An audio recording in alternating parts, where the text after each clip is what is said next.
theme there, but it looks to me that that was their big theme this past week. As we have Grayling here operating out of the shotgun. Hand off to the right side. He's going to be tackled down for maybe a loss of 2. The ball carrier was Isaac Garrett.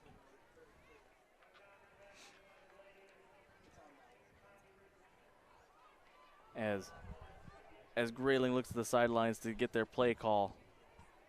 They are slow getting the play call in, but there they are. Now they're moving back to the line.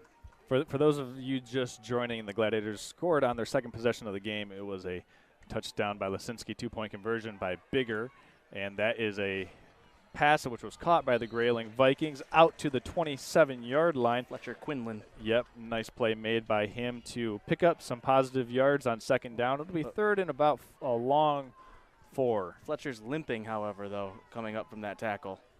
Yeah, I did notice that as well, so keen eye for you to pick up on that, Christian. It looks like coming on for him, looks like number 10, Dominic Demir.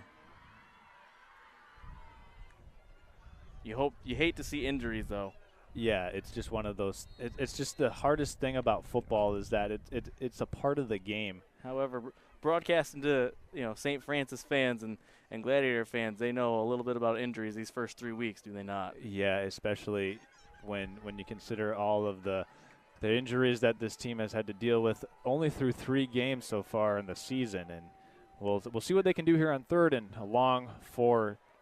The Vikings pitch it outside and not getting enough yards. Nice play made. First man in there was Harrison Shepard for the Gladiators and a swarm of other Glads, men in blue, that got over there to make the stop and force the 4th down. It was Shepard and Olivier, the 2 Gladiators credited with the partial tackles. It looked like the Gladiators had all 3 phases of that option play locked up. They had the inside handoff, they had the pitch from the quarterback, and they had Corbin Allen on the outside locked up. Yeah, they did a good job of covering all 3 options there on the option for Grayling. They're going to opt to go with the punt formation again, and it's blocked off of a helmet of a Viking, and it is don't touch it. That is what they refer to as a live ball if a Gladiator touches it, so Grayling will down it at their own 29-yard line, which is where the Gladiators will set up shop here. And that's one of those things where you, as a team, you try to push somebody into that ball so it becomes live, and if you recover it, it will then be a first down for your own possession. Well, that's the problem of doing those punts outside of a standard formation, because you don't have as many blockers to help supporting up front, and you still have 5 down linemen and maybe a tight end staying in, but that's just not enough on punt formations. Gladiators running a couple different types of personnel in and out of the huddle. They go into a shotgun set with Bigger and Olivier to the right, and they're going to hand to Sellers, but it looked like a little pre-snap motion penalty there, and it was against Grayling as they were trying to move with the Gladiators with that formation. Yeah, that was actually really close on both ends of the field because there was the encroachment. The offense also had the play clock winding down. They snapped that ball with less than a second remaining on the play clock. So there was a whole lot coming down to those last seconds. I actually thought the whistle was for a timeout. It'll be 2 minutes when the Gladiators snap this one, or under 2 minutes 40 seconds, I should say. Shepard drops back to pass, rolls, has an opening, and overshoots the intended target. He was looking for the corner route to Mason Daisiak, and he wasn't able to connect the dots with Mason, so that'll bring up 2nd and 5 for the Gladiators. I do like the aggressiveness on 1st and 5. You get the free 5 yards, and you take a shot on 1st and 5 there. Absolutely, and, man, that's one that Shepard would like to have back because he had Daisiak out running with the defender's head turned. Oh, man, if they could have connected, they would have been celebrating 6 right there. They certainly would have. So it'll be 2nd and 5. Ball is on the 24-yard line of the Vikings. It's a shotgun set once again. Shepard flanked by Bigger and Sellers. It's a speed option right with 2 lead blockers for Shepard, and he's brought down for a marginal gain on the play. tackle was made by 55 for the Vikings. That is Caleb Hall doing a nice job of getting in, breaking up that speed option for the Gladiators. I do want to kind of come in with some information about the Grayling Vikings, is that they are 2-1 coming into the game today. Last week they had a victory over Elk Rapids 35-14. So this will be a statement game in a way for St. Francis if they can come out with a W today. Certainly would be. 3rd and 4, let's call it. Full house backfield for the Gladiators, 2 tight ends set. Shepard is going to turn on the counter and hand off to Sellers. Sellers breaks through and gets inside the red zone, eventually brought down at the Grayling 12-yard line for a Gladiator first down. They had a massive hole running up the right side of the line, and you like to see that from the right side of the offensive line because they haven't had a whole lot of penetration that way so far into the season. Usually all their success has been going up the left side. They had a giant hole in between the right guard and the right tackle there. Yeah, they did a really nice job of sealing up those blocks on the right side. As you mentioned, Christian, and alluded to, it's time to go shotgun once again. Shepard takes it. They're going to run the speed option to the left, and he's not going to gain any yards. A little bit of extracurricular there after the play.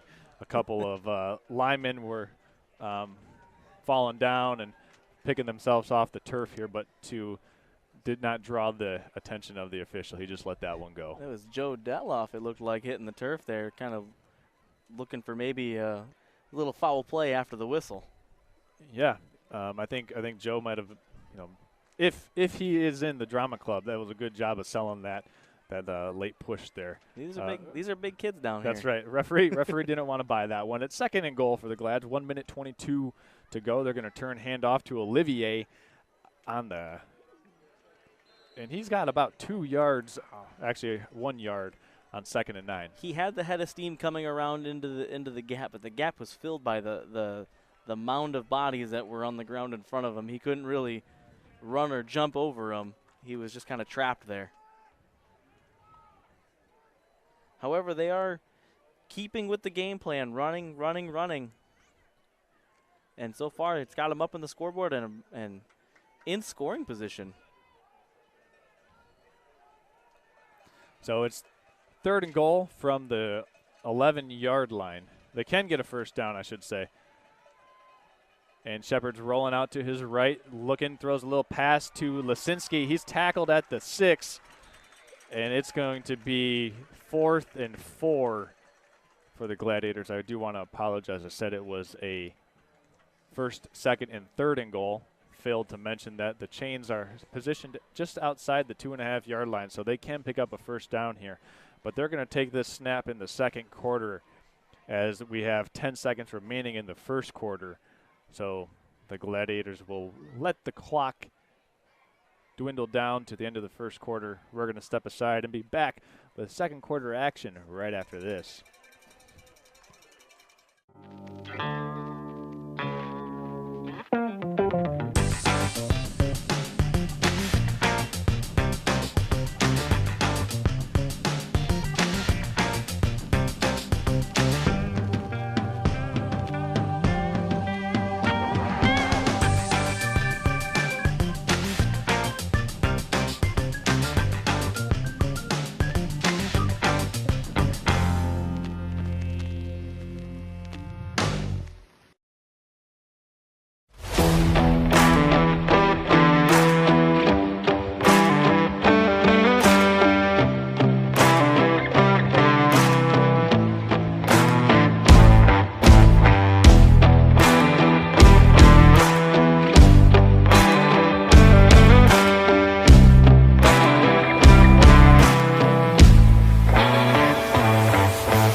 All right, here we are, the crew at Next Level Broadcasting coming to you live with Gladiator football. Gladiators up 8-0 over the conference opponent, Grayling Vikings. Want to thank our friends at Redmond Automotive. Listen, Gladiator fans and families, we know that sometimes your teen drivers get an occasional fender bender or put that clutch out of order when trying to learn how to drive a manual transmission. When those occasions occur, trust the pros at Redmond Automotive to get your ride back on the road as quickly as possible. Redmond Automotive, a full-service and family-owned and operated for over 35 years. That is Redmond Automotive. The Gladiators are lining up for a 22-yard field goal attempt. We'll see what they got from the right hash. Sam Wildfong teeing it up. Shepard to hold. It's down. It's up. The kick is no good. It was left. He pushed it a little left. I did want to say prior to that snap, Charles, that it looked as though when St. Francis was going for that pass play towards the end zone, it was Charlie Olivier in the corner. They had him double covered, and that's how Lisinski was so wide open in the flat. They just didn't – they were playing zone, and they didn't have all their bases covered. However, they did have Olivier doubles in the corner of the end zone, and that's what Shepard was looking for. Yep, you're right. Good eye once again, Christian. Want to bring in a special guest here as the Grayling Vikings take over on the 20-yard line. I want to say hello to Burke Flowers joining the broadcast crew. Burke, good afternoon. Good afternoon. Glad to have you here as the Vikings are going to hand this one off up the middle. Tackle made by Olivier and Richard. Oh, it was did you see who else was in on that tackle there, Christian or Burke? I see 34. That was Jake Huspin on the tackle. No. I think it was Charlie and one other. So we'll get that stat correction as we can give some credit to where credit is due there.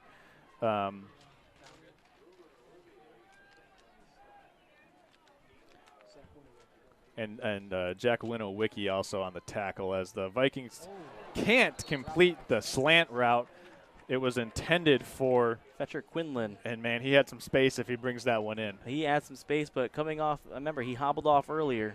You hope that he's okay, but maybe the injury played a part in him maybe dropping that ball. But, however, you got to move past it and on to the next one.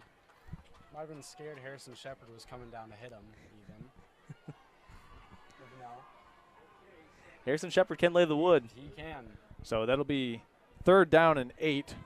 Vikings back to pass, throwing the deep fade route up the far sideline, incomplete, about 4 yards and ahead of the intended target. Were they going for Quinlan again there, Christian? They were not. I can't tell who it was, but that was Braxton Lisinski on the coverage. And even if it was a well-thrown ball, Lisinski had good coverage. He was over the top, and he had his eyes on it, but it was just out of reach of both Lisinski and the receiver. Yeah, just a tough play to make. He had to put that ball out in front of the receiver in order to put him in a position where he could make a play on the ball. The Vikings are lined up to go for it here on 4th and 8, but we've seen them do that a couple times. There's a flag on the play, and it's going to back the Vikings up 5 yards with the false start penalty. So it'll be a 4th and 13 now. Ball is on the Viking 17-yard line. This is obviously a punt. They come out in that shotgun formation, then shift back to the punt formation, as we've seen them do twice previously. Back deep for the Glads is Harrison Shepard. Yeah, Harrison was already ready for it. And it's a relatively low kick, bounces at the 45, picked up at the 47, and Shepard kind of kicked it, and he was able to get back on it because he did have a good block from Cam Sellers on the outside gunner position.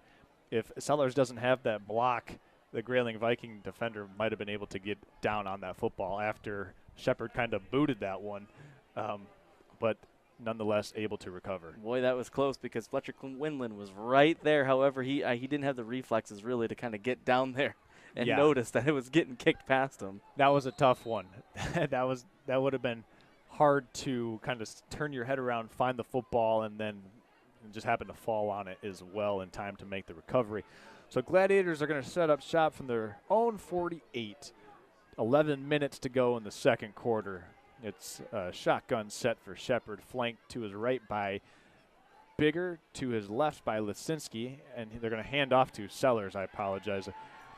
I totally butchered the call for the men in the backfield there. It was Lisinski and Olivier who were to the right and left of Shepard, and it was a pickup of – actually, they lost 2 yards on first down. Absolutely, going into the right side. I mean, they're running. They're confident in running. It's just sometimes their execution just gets out-executed.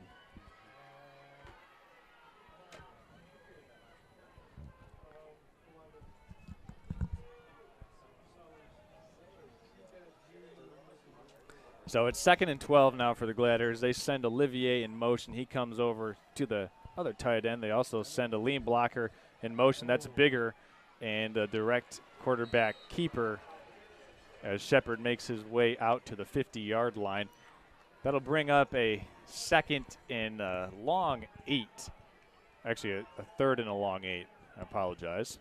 So, Charles, I would like to ask our guest here, Bert from Burke and Flowers, that sounds like a law firm. It does. What are you seeing down there? What are you seeing that maybe St. Francis can use as something that they can move forward on? Well, they got the 4 linebackers. Four linebackers, 4 down linemen. Right now it looks like they got 5 with 1 linebacker kind of edging there. Yep. Maybe going away from that. Yep. Exactly what they were going to try to do there before. Don't know what that was. It looked like they were trying to bring Delay the jet. game. Yeah. Looked like they were trying to, or setting up to bring the jet sweep with Charlie, as you were saying, Grayling was edging that set. So, but that's going to push them back and put them in a. Big thing though is that they got to hold their blocks on that last run by Harrison Shepard. Had a couple of blocks that slipped through. Yeah, Eli's block slipped right inside of him, and that caused Harrison to cut up and right into the rest of the defense. Yeah, it was a good job by the Grayling defensive end of setting and containing the edge. Sometimes the defense wins too. So it'll be a 3rd and 14 for the Gladiators. Shotgun snap, back to pass, and Shepard's going to go down. No. The ball is out. Was it after the play? And Shepard is down. There's a flag. Looked like he's writhing in some pain, and it was recovered by the Vikings as well. That looked like a high hit to me. I wasn't quite able to tell. On the recover, it was Caleb Hall from Grayling on the fumble recovery. However, I don't know if that fumble is going to stand because that was a high hit on Harrison He Shepard. did on the sack. See the quarterback take. Yeah, the sack. The defender came in pretty high. It looked like there could have been some contact to the head and neck region. Obviously, the head and neck is a protected area of the body for the quarterback. Yeah,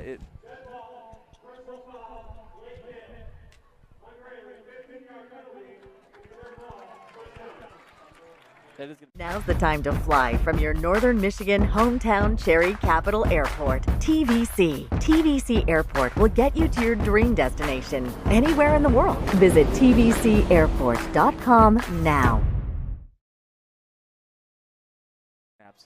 prior to the game. But Harrison Shepard is up and walking and playing safety, and you like to see that. Harrison Shepard's been battling injuries early on in the offset of the season. Week 1, he hurt his ankle. Week 2, you could tell that his injury kept true. Week 3, definitely still wasn't quite there, but, man, you just hate to see him. He's just keeping getting battered as we see Grayling operating the shotgun and a handoff. Fake handoff. Fake handoff.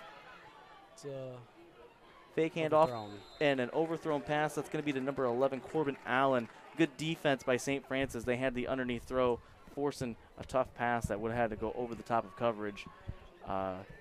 And overall, just good coverage by the defense there. I wasn't able to see who was on the coverage there, but I think that was a linebacker because it looked like a slot is where number 11 was. So probably Charlie Olivier. I wanted to say it was number 23 for St. Francis. That was Jack Gruber. Okay. I think that was who it was, but not gonna be taking guesses out here. Right. I'm gonna be taking assumptions. So we got a 2nd and 10 as the Vikings looked like a broken play in the backfield and eventually brought down just into Gladiator territory. Making the stop was number 52, Brian Rylson, who brought down the Grayling quarterback after a marginal gain on 2nd and long.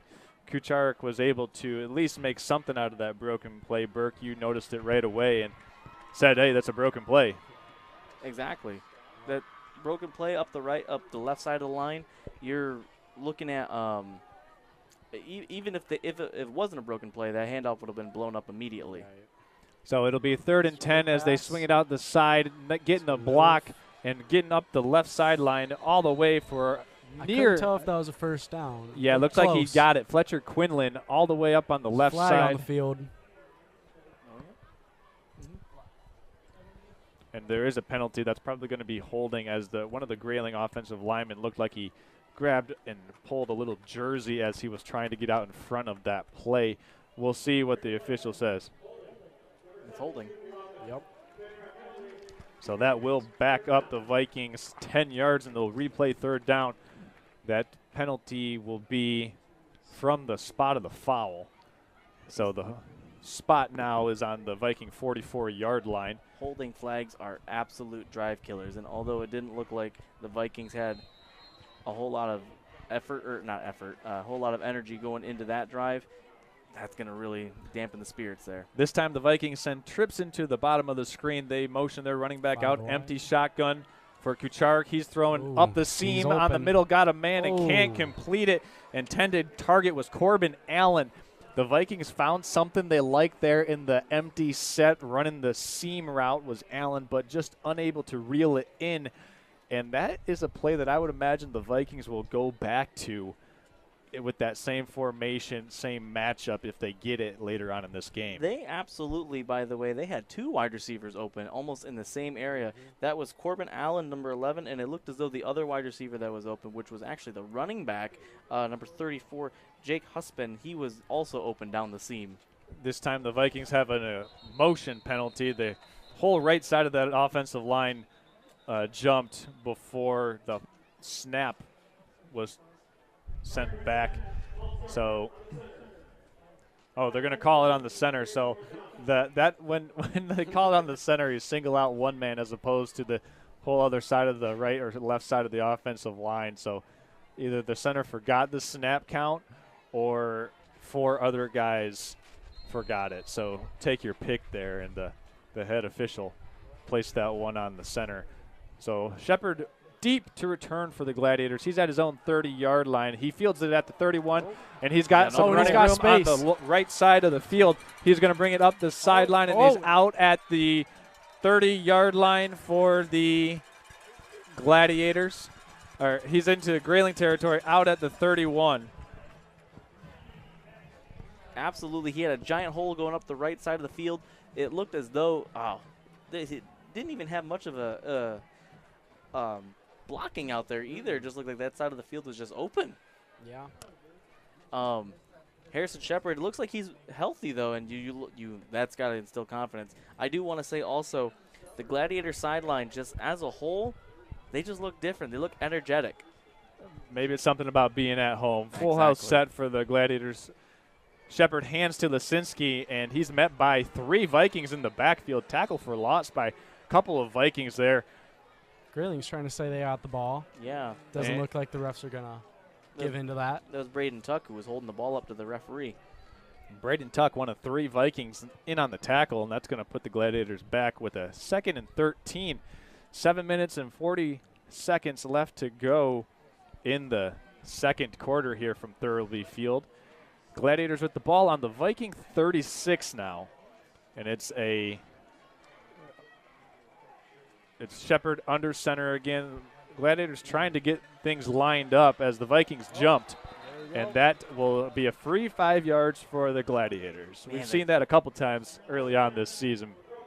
The Gladiators are good at getting that jump, but the Vikings have – I would like to see the statistics on their penalty yards here in the first half alone. Yeah, they're certainly shooting themselves in the foot here in the first half of this game.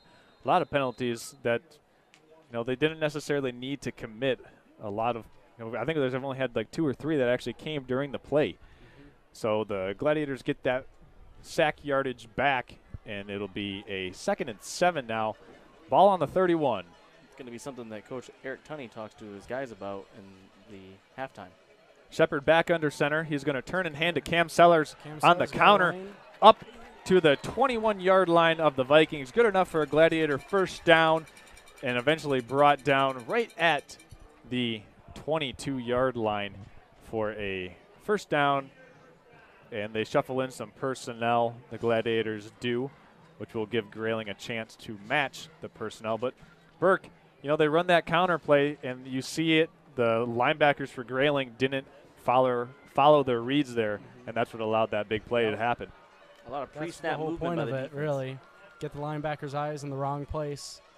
Creates a big hole. That's right, full house set. They hand to Lisinski on the right side of the line again. He breaks through one tackle but can't slip through the tackle of 50 Gavin Savidikic, and it will be a gain of 5 yards on 1st and 10, which will set up a 2nd and 5 yards, which is exactly the down and distance that head coach Josh Sellers wants to be in on 2nd down. They're going back to that run with Braxton Lisinski, the fake handoff to the left side, and then they hand it off to Lisinski going right. That might have been their best effort on that play. This time it's Gruber, and Gruber recovers the fumble. It looked like Shepard had that one just drop through his hands. It's a good thing that looked like Gruber was already going toward that side of the line of scrimmage with that play, and Gruber was able to fall on it. So it'll be a 3rd and 7. That was absolutely going to be a handoff to Gruber. You can tell just by the way the offensive line was moving and pushing the defensive line, and that would have been a good run too because they had good push up the front. Yeah, they did. The right side of that offensive line has been doing a lot of heavy lifting on this drive so far.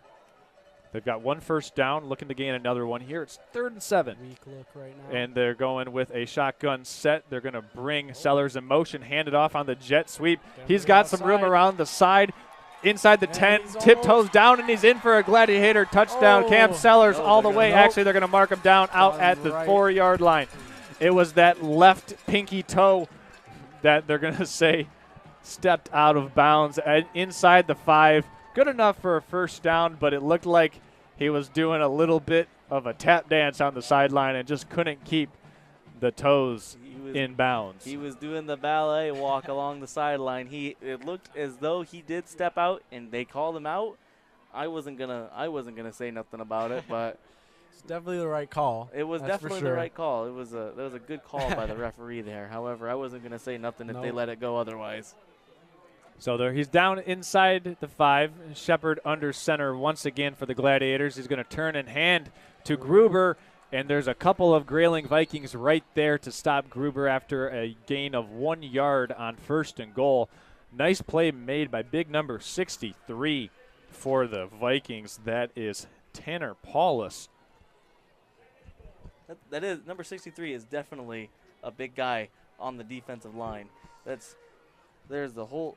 Good luck plugging up the running up the middle against him. He's a big guy inside. Gladiators come out in a full house backfield again. They're going to hand to Eli Bigger. He's in for a touchdown.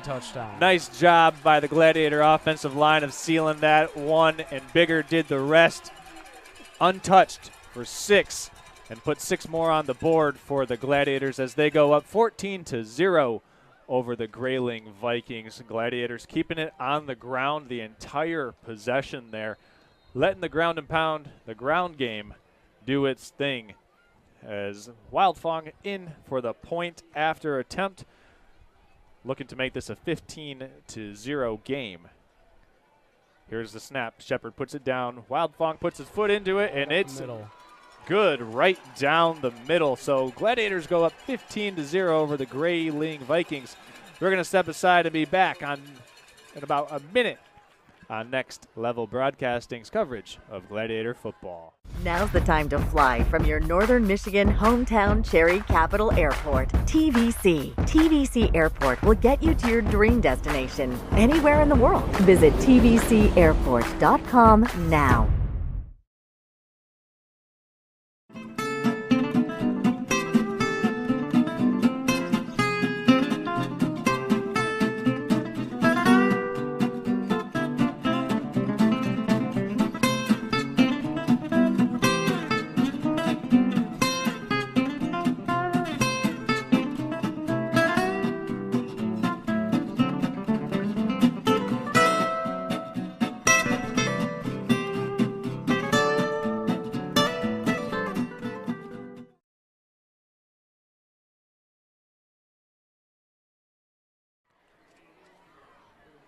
And welcome back to Gladiator football here on Next Level Broadcasting. Glad's up 15-0 over the Grayling Vikings.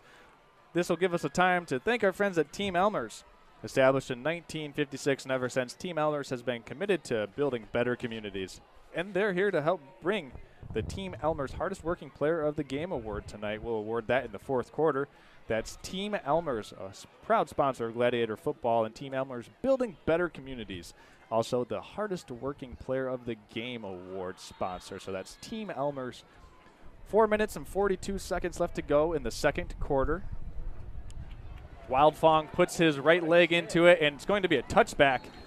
He got all of that one, and the Grayling Vikings will set up shop after the touchback here. The last drive that the Gladiators had, gentlemen, they kept it on the ground the whole time. They didn't put it up in the air. They knew they had the advantage on the right and left side of that offensive line. And what did each of you see that allowed them to continue churning out those first downs on the ground?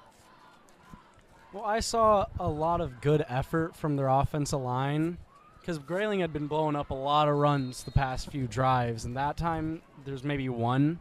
Then some lack of discipline by Grayling definitely helped him out a bit as well. Yep, Grayling's going to run the slant here. It's caught at the 25-yard line by Maddox Mead. Right on cue, as you mentioned, the lack of discipline and the constant flags. Another ref threw a flag before you even finished that sentence. I don't think it's encroachment either. Yep, and it's a false start. Back him up 5. Yeah, they were trying to blow that. They were trying to blow that play dead. However, maybe the technology and the whistle just quit working. So that'll back the Vikings up 5 yards. It'll make it 1st and 15 from their own 15.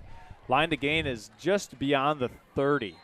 So we'll see what the Viking offense has in store for us. The Viking offense typically depends a lot on the pass. So that air raid style and approach doesn't necessarily make them uncomfortable if they're down by multiple scores in a game. They're going to send one man in orbit motion, fake the toss to him, looking to set up the screen to the running back. They do. It's caught. It's Jake Husband. It's Jake Husband who's out to the 30-yard line, and he's going to have a Grayling first down. And that was a nice and well set up play by the Vikings, running the orbit motion, faking the handoff and pitch, and then slipping Husband out. The good job blocking by the offensive line to generate a first down in a 1st and 15. The Gladiators absolutely had Husband in their grasp. However, two Gladiators ran right into each other, and that, I believe, is what gave Husband the opportunity to get that gain of 10. It's Eli Bigger running into Mason Daisiak. Yeah, they just kind of ran into each other there. Husband on the outside carry going around left end, and he's brought down at the 37-yard line. Nice play made there by Mason Daisiak, but not before Husband picks up 7 on 1st and 10. So the Grayling Viking offense starting to get going here. It looks like they've got that engine in gear after dealing with a lot of penalties early on so far in the first half of this game. There's 3 minutes and 15 seconds remaining in the first half. Well, the engine is sputtering a little bit because it's as though the low snap and the delayed handoff gave enough opportunity for the blocks to set up and enough of an opportunity for 34 Jack Husband to get to the outside for the handoff. And they're going to, that's Kucharik with 2 fakes, got a man open in the flats across midfield, breaks 1 tackle and out at the 39-yard line. That's number 8, Daniel Hunter for the Vikings. A nice pitch and catch of 24 yards on 2nd and 3. And the Vikings are into Gladiator territory. For I believe the first time this afternoon. They had Daniel Hunter on the crossing route, the shallow cross coming across, and just had the step on his man.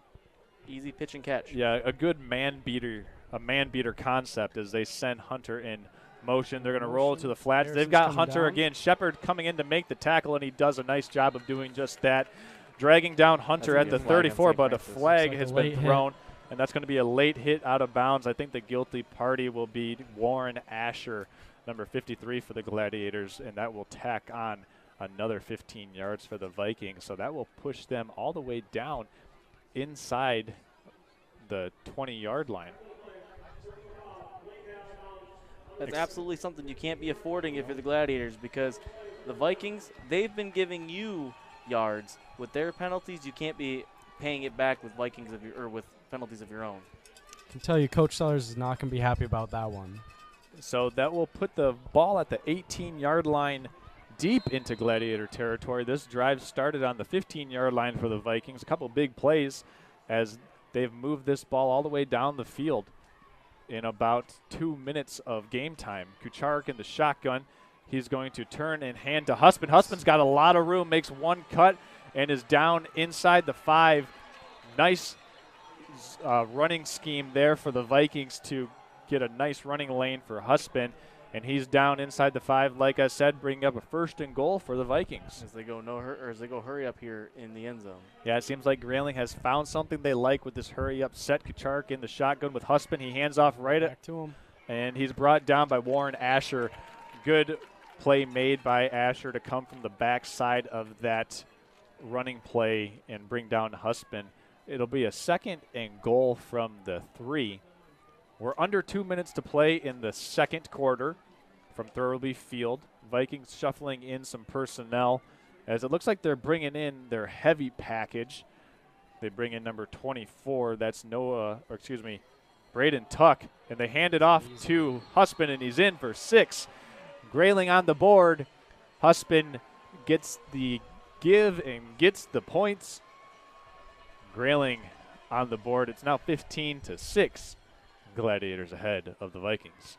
Well, Burke, you were on this field a year ago, were you not? Yes, I was. Not against Grayling, but and other teams. What are you thinking here as we see a 1-2 start here from Well, St. before that, let's jump in to this 2-point conversion attempt. Grayling sends twins to the bottom and top of the screen. They send one man in motion. That's Quinlan. They're going to roll out Kucharik. He's looking, finding an open receiver, and an excellent catch made by Hunter. That was a great one-handed grab made by Daniel Hunter, and that will put 2 more on the board for the Vikings. And, I don't want to overshadow what you were about to say, Burke, but that was an excellent play made by Daniel Hunter for the 2-point conversion. We've seen the Gladiators get out to slow starts. This is not a slow start. This is the type of game script that the Glads want to play in, being ahead by 1-2 scores at times.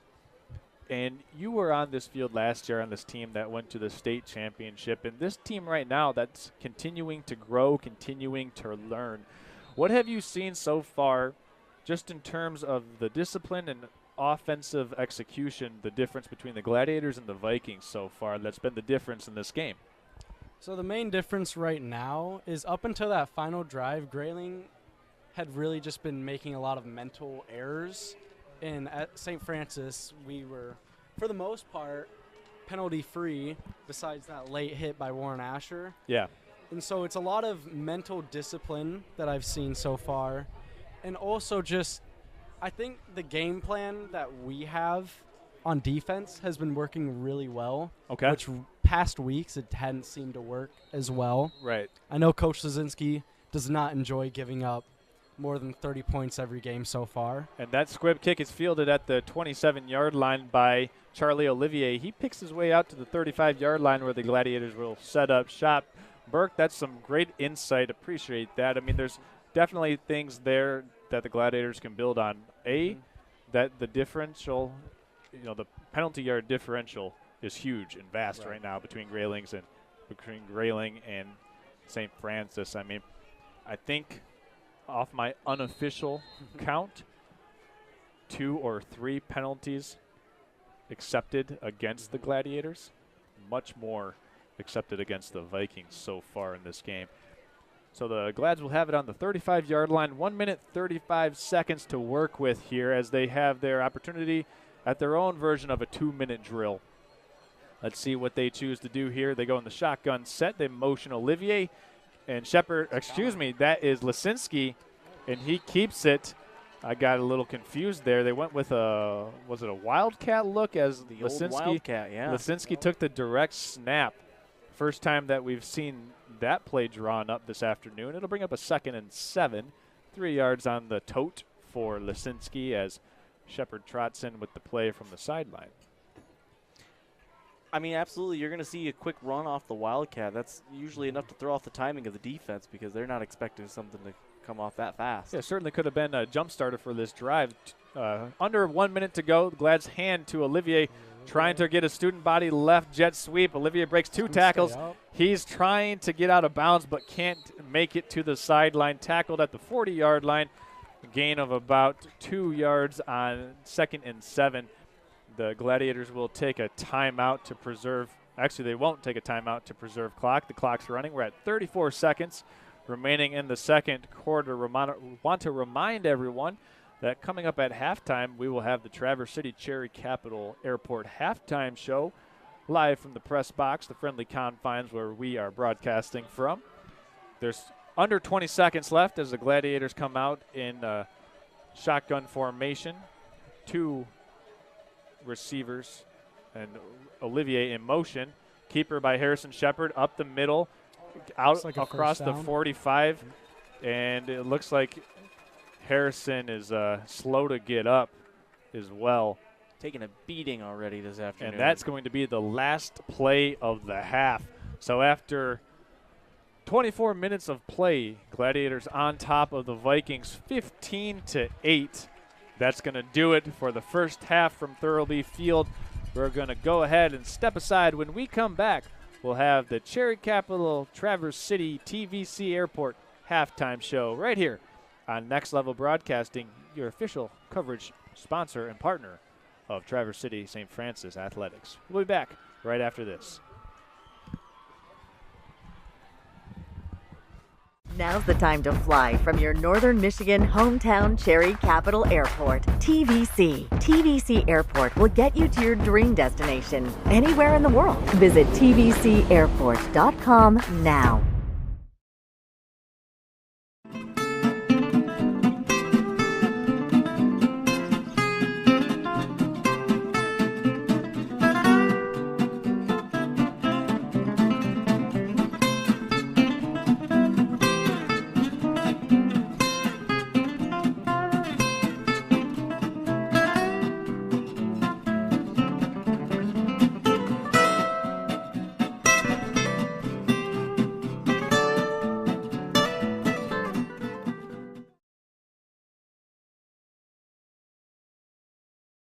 Now's the time to fly from your Northern Michigan hometown Cherry Capital Airport. TVC. TVC Airport will get you to your dream destination anywhere in the world. Visit tvcairport.com now.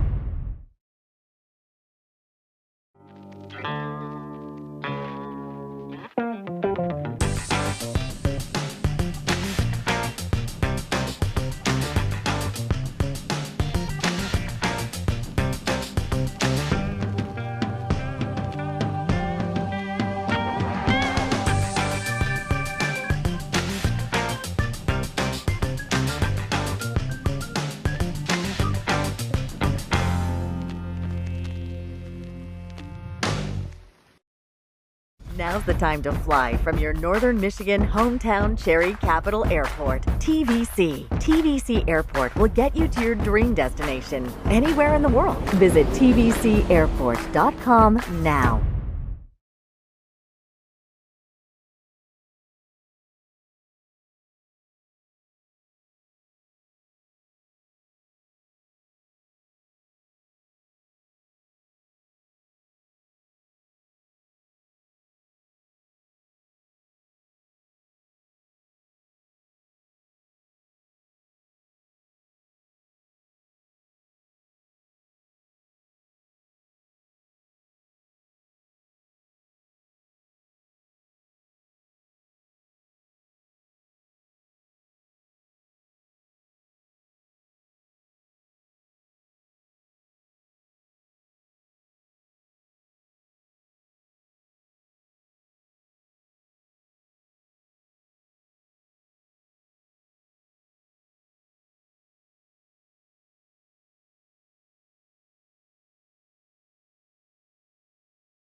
Hello and welcome in live to the Traverse City Cherry Capital Airport halftime show. Charles Trail here with the director of Gladiators, Wayne Mueller. Wayne, it's nice to see you in the press box, the friendly confines of Thoroughly Field here.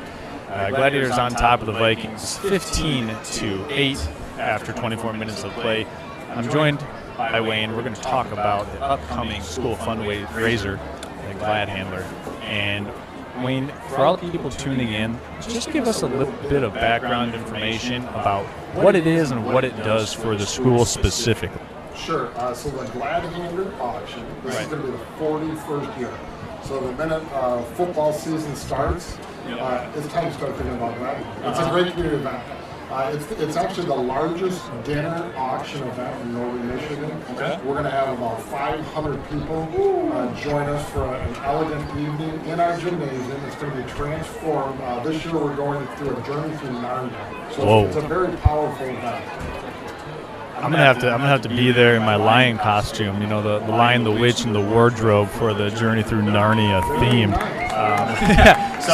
So as you said, the largest dinner party in Michigan, and this is the sole fundraiser for the school, or how is that set up in terms of how the school, benefits from this? Yeah, it's not the only fundraiser we have, but it's the major one. So it is our main way to reach out to the community. We're very well supported by about 500 businesses in there. Wow. Tremendous. We raise over $400,000 there. And really, it's two primary purposes.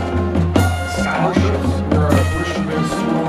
One third of our families get some sort of financial assistance. Right. And that goes a long way to helping out those families. And then the other thing is it's supporting our teachers. The teachers are the heartbeat of the school. They are our culture. And in order to retain and recruit good teachers, we need this event. Yeah, not only just the teachers, but also, the band, as we have the split screen here during the Cherry Capital Airport halftime show. We're up here talking, the band's on the field at halftime, but it obviously supports the band as well and the rest of the athletic functions. Drama club as well. And some of our best teachers, including Charles Hill, the band, and our coaches, they have a very important role, and none of them can happen without Gladiators. Each aspect of our school benefits. Sure, so you've been involved for how many years overseeing this? This is the 19th year. Wow. Each year is really unique, though. It brings together about 400 or 500 volunteers. So I get to interact with a lot of our great community members, and it's a very powerful experience. So if you're overseeing 400, 500 volunteers, you're a pretty popular guy. At times I'm very popular, but when you surround yourself with really good people, right, it makes it fun. And that's right, they do get it done. They do an exceptional job, obviously helping me as well. Put information out there regarding where people can see the games on Next Level Broadcasting, on YouTube, etc. Where can people go to purchase a ticket for Gladiator? So the easiest way to interact with it is gladiator.com. Okay. Gladiator.com. When you get to there, you'll get information on the event. You can attend it. It's October 27th. I'm going to do 2 days. October 27th is Friday. That's open to the public. It's free. Okay. You can come in and just see the place. You get there's drinks and hors d'oeuvres. Come in and just enjoy it. It's kind of our community thank you. And then the 28th is the formal event. Okay. Which is a Saturday. Saturday, October 28th. But you can participate in the event online. You can buy auction items. You can be living in California or Thailand and participate in the Gladiators. So for anybody watching the stream that might not be coming back on the 27th or the 28th to participate in the Gladiator, you can do it online, just as Wayne just alluded to. So if you can't make it, don't let that be an excuse to not participate. Get yourself signed up, and you can there'll be 300 or 400 items that you can purchase. And we'll sign it to you. We'll ship it to you. It's really great. The other big thing you have a chance to win $35,000 in cash or a boat or a county. It's one of the most popular pieces of our auction, so I encourage you to explore our raffle if you guys explore the raffle. And so explore the raffle, enter to win that boat or the car. We know in northern Michigan that sometimes a boat can get you places faster than a car can.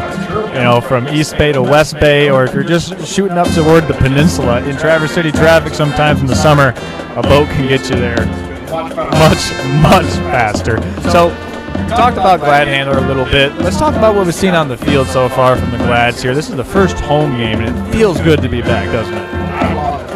It's such a great experience. Our community, I mean, we've got a great crowd here. It really is a wonderful crowd. And I just didn't have the St. Francis football field. It was wonderful. I mean, we've got young group of kids this year. They're learning. They're getting better. No luck finding the old one. It's just a great experience for them to run out on that field. And now they know it's their chance to shine to become the Gladiator team they're going to become. You know, this is now their team, their moment. They worked a lot, you know, from last November up into the point where this season finally kicked off in week 4 at home. When you start as a road warrior, and that schedule was daunting the first 3 weeks, going to Charlevoix, getting a big win up in Charlevoix, then to Lawton, then down to Ogama for week 3. I think what they've put on display in the first 24 minutes has been nothing short of exceptional, to respond in the way that they did in the first half here. Yeah, I like they're making a lot of their defensive stops. They got a little offense moving. I think they'll carry the momentum in the second half as well. Well, this has been the Traverse City Cherry Capital Airport halftime show. Charles Strail, joined by Wayne Mueller, talking a little bit about Glad Handler as well. You see the band on the field. You see everything that's incorporated here at St. Francis in a home game. It's truly not just a football game. You have the band, you have the cheerleaders, you have a lot of the parents who showed up early that wanted to get here to really enjoy the scenery of a beautiful afternoon, a late matinee game, September 15th. This one kicked off at 5 o'clock. Wayne, it's been a pleasure. Thank you for joining me. Yeah, we're going to step aside. When we come back, we'll have more stats analysis and our look ahead toward the third quarter right after this on Next Level Broadcast. And this has been the Traverse City Cherry Capital Airport halftime show. Now's the time to fly from your Northern Michigan hometown Cherry Capital Airport. TVC. TVC Airport will get you to your dream destination anywhere in the world. Visit tvcairport.com now.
Okay, and welcome back to the Cherry Capital Airport halftime show here. Just about 5 minutes and 45 seconds remaining. We're going to thank our friends and sponsors for tonight's game.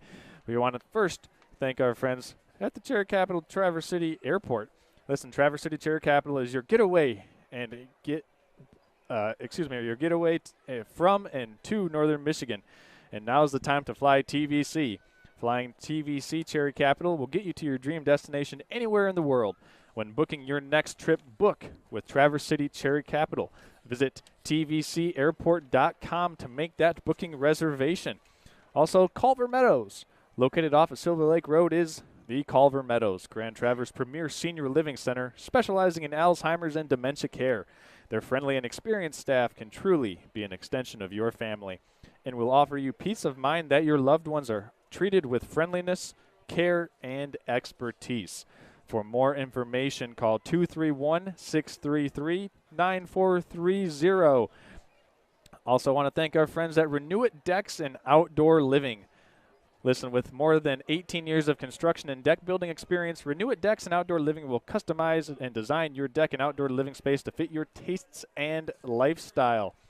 But listen, there's something that's very important here. Renew It Decks and Outdoor Living is hiring, and they're looking for qualified candidates in the Grand Traverse area. They're looking for outstanding employees. Experience is not necessary. When they say qualified, that means you have a great attitude.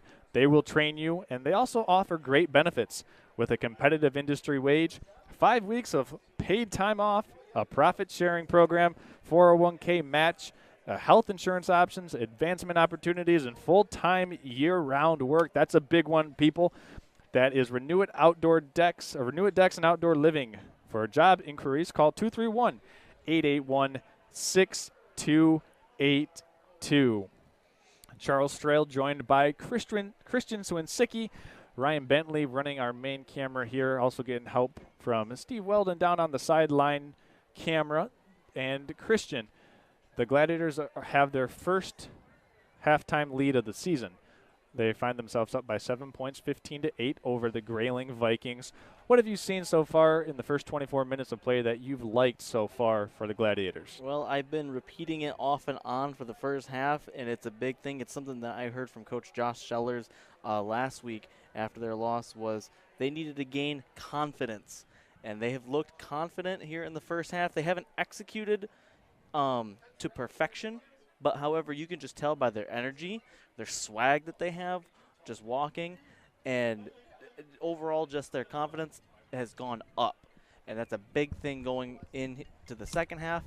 I'm going to expect Josh Sellers to maybe emphasize that going on into the second half. However, he has been looking, the team as a whole has just been looking just better, and they've been executing to perfection nearly at certain parts of the game. Their scoring drives, they've looked great. Their defenses look top-notch, and I'm sure that they would have loved to have seen that defense coming into these last two games. However, it doesn't all work out like that, and they've just been looking fairly well going into the first half, or coming out of the first half, I should say, and you hope to see them maybe expand on that going into the second half. I do want to mention that Harrison Shepard has been banged up a couple of times here in the first half. I think that's been something to keep note on. I'm not sure how heavy his workload's going to be, because overall for the first half of the season nearly, his injuries have been popping up here and there, but that's the name of the game. Injuries, health. You know, we look at their starting quarterback here, who's Tyler Indress has been out for the last few games after suffering a broken collarbone. You know, it's been one of those things of next man up, and Harrison Shepard has just been on lock nearly as the next man up for just about every position, whether it's quarterback, running back. He's even made some big plays at safety. Punt return, he had a big punt return along the right side. And overall, I want to say just Harrison Shepard has been the heart and soul of this team here today. So just maybe expanding on that and having them go forward with Harrison Shepard. Yeah. I mean, one of the things that Harrison was able to do there, he obviously took that big hit, but he was doing a good job of leading the offense and making some plays on defense as well, as you were alluding to. Exactly, and he's been kind of their workhorse, per se, on every side of the ball, or on both sides of the ball. And when I say every side, I'm including special teams also, because he's just been overall being a workhorse for them. And that's one of the things that I'm expecting them to kind of keep going, is run through Harrison Shepard. However, his health is going to be a determining factor of whether or not his workload is a lot, because his health has just been has been getting tested here in the early weeks of the season. So with just about 25 seconds left to go before we tee it up here for the third quarter action, our third quarter guest joins us. We're joined and have the honor of welcoming into the broadcast booth Gladiator varsity basketball coach Sean Finnegan. Sean, how are you doing today? I'm doing great. It's a beautiful day out here watching Gladiator football, and it won't be long. We'll be seeing snowfall, and we'll be in the gym. That's right. I mean, I labeled this as a late matinee football game. The 5 o'clock kickoffs here at Thurlby Field are actually pretty spectacular, especially as we get closer and closer to the darkness of the winter time. But as a basketball coach, that's where you start getting eager. When the days get shorter, you start pumping up the basketball. You get ready. You draw up some new plays, etc. What can you tell us about Gladiator basketball this season, but don't give too much away on those spoilers? Well, as far as drawing up new plays and looking at things, that started in April. Okay. So if you know me or you know my assistant Chuck, he's one to find a new play to look at about daily, if not 3. So the work has begun. Looking forward to the season as we do every year. Obviously, elephant in the room, there was a big senior group last year that we no longer have here, as we're probably talking during this football game about similar things. Sure. We do have a great group coming up. We've got 6 seniors now with a transfer kid and a handful of juniors that, our practice, our June was extremely competitive. Okay. And, when you're in that, I would never call it a rebuild stage because we're not, but when you're in that year of a 7 senior lull, where maybe 97% of our minutes are gone from last year, we had a lot of growth in June and very excited about what I saw. And by the end of June, we were looking pretty crisp. So we're very balanced this next year. We could have 12 different guys on the floor at any time, which makes for a headache when you're trying to sub, but it's also it's a good problem to have because we got a lot of guys that can play. Well, that's good. I mean, and that's not on you as the head coach. I mean, you have some assistants that channel and oversee the substitution, so that allows you to put the best 5 on the floor. That might be because who's the best conditioned at that point in time. But with 12 guys who can play it and all compete, that makes life pretty fun as the head man in charge of the basketball team. Yeah, it'll be even more fun after we get through that dreaded first week of cuts, because cuts are never fun. Yeah. It's the worst day of the year, and we're going to have some tough ones this year just because of how balanced and competitive we are. So, looking forward to it. It's going to be, it's going to be a fun year. Yep. And, a lot of growth to come, but, excited about the opportunity we have. Certainly. And we're excited about the opportunity we got here in the third quarter to talk with you as the Gladiators are getting ready to go back out on the field. We're going to step aside and be back with the opening kickoff here in the third quarter. Gladiator football on Next Level Broadcasting right after this. Lives are a collection of experiences, moments of happiness or times of great loss. First homes, new babies, property loss, even heartache. Knowing that your insurance provider is always close by offers comfort. At Farm Bureau Insurance, the experience you get with our local trusted advisors is different. From financial security to a helping hand, Farm Bureau understands the experience matters. Find an agent who can protect what matters to you.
here to get the play off.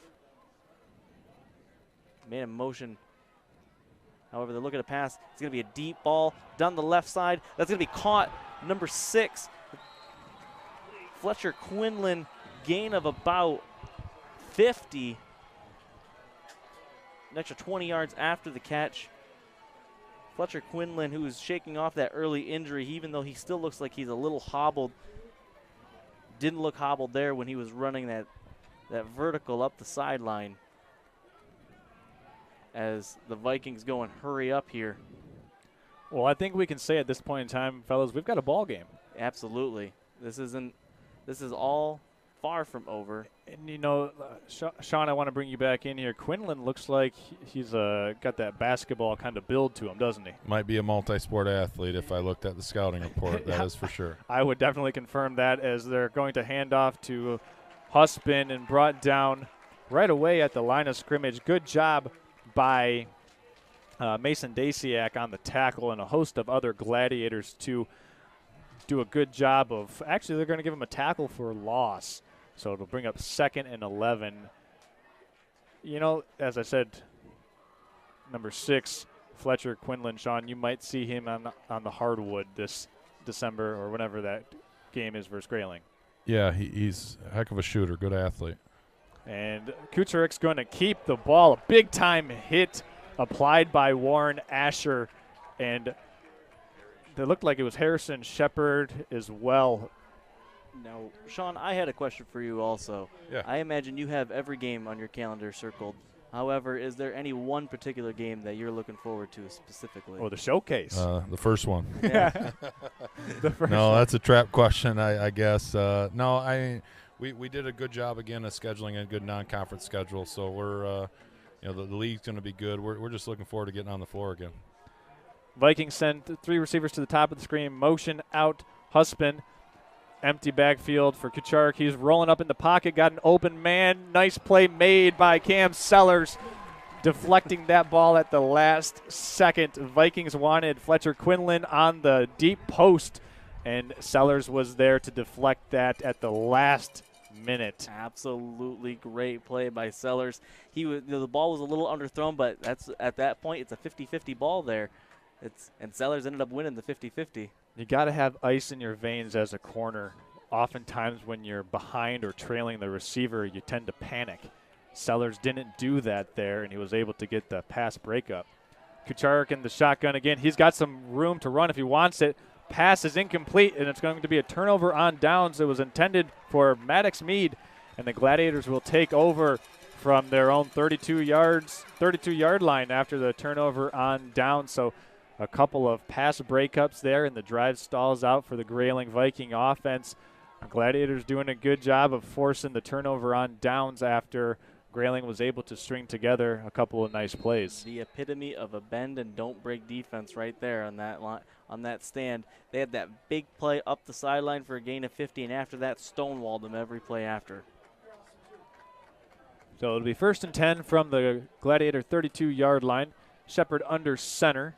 He's going to turn and hand right up the middle to Eli Bigger, and he's met by a couple of Vikings. The ball comes out at the end of the play, but the forward progress, it was stopped.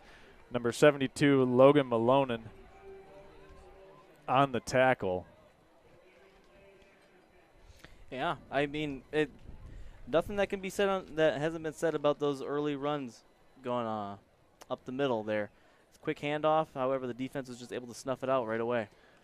Yeah, we're going to touch on this a little bit after this play, but 2 very, very opposing theories of play between Gladiators and Vikings as Shepard goes under center once again. He drops the ball, and the fumble is on the ground. It's recovered by the Vikings, scooped up by Braden Tuck. It's going to be Viking football, and that is a big mistake by the Gladiators there in their own territory. It looked like there was some trouble on the exchange, and a turnover. Ball was on the turf, and Vikings able to be in the right spot at the right time. Tuck, the man who came up with it. The drop snap, and then Harrison Shepard committing to the handoff. In hindsight, being 2020 and everything, Harrison Shepard, that's one that you'd want to keep because it looked as though the play was going to be broken right there. So that bend but not break defense for the Gladiators is going to have to do the exact same thing. Kucharek sends a man in orbit motion. They're going to run a little shovel pass inside. Good job of sniffing that one out. Staying home was Brian Rylson, able to get the tackle, and that is a tough play to defend as the Vikings brought a man in orbit motion. That was Corbin Allen. They ran the shovel pass inside, and Rylson was there for the tackle to limit the Vikings to only a 2-yard gain. It was a great play by Rylson because he disengaged from his lineman and was able to make that tackle to prevent any kind of damage. Kucharek sends this one into the flats where it's caught and making a man miss, and picking up a Viking first down is Daniel Hunter. Hunter, the Viking, who put that right hand up in the end zone for the excellent snag for the 2-point conversion. Sean, these receivers for the Vikings, Hunter and also Quinlan, 2 multi-sport athletes once again.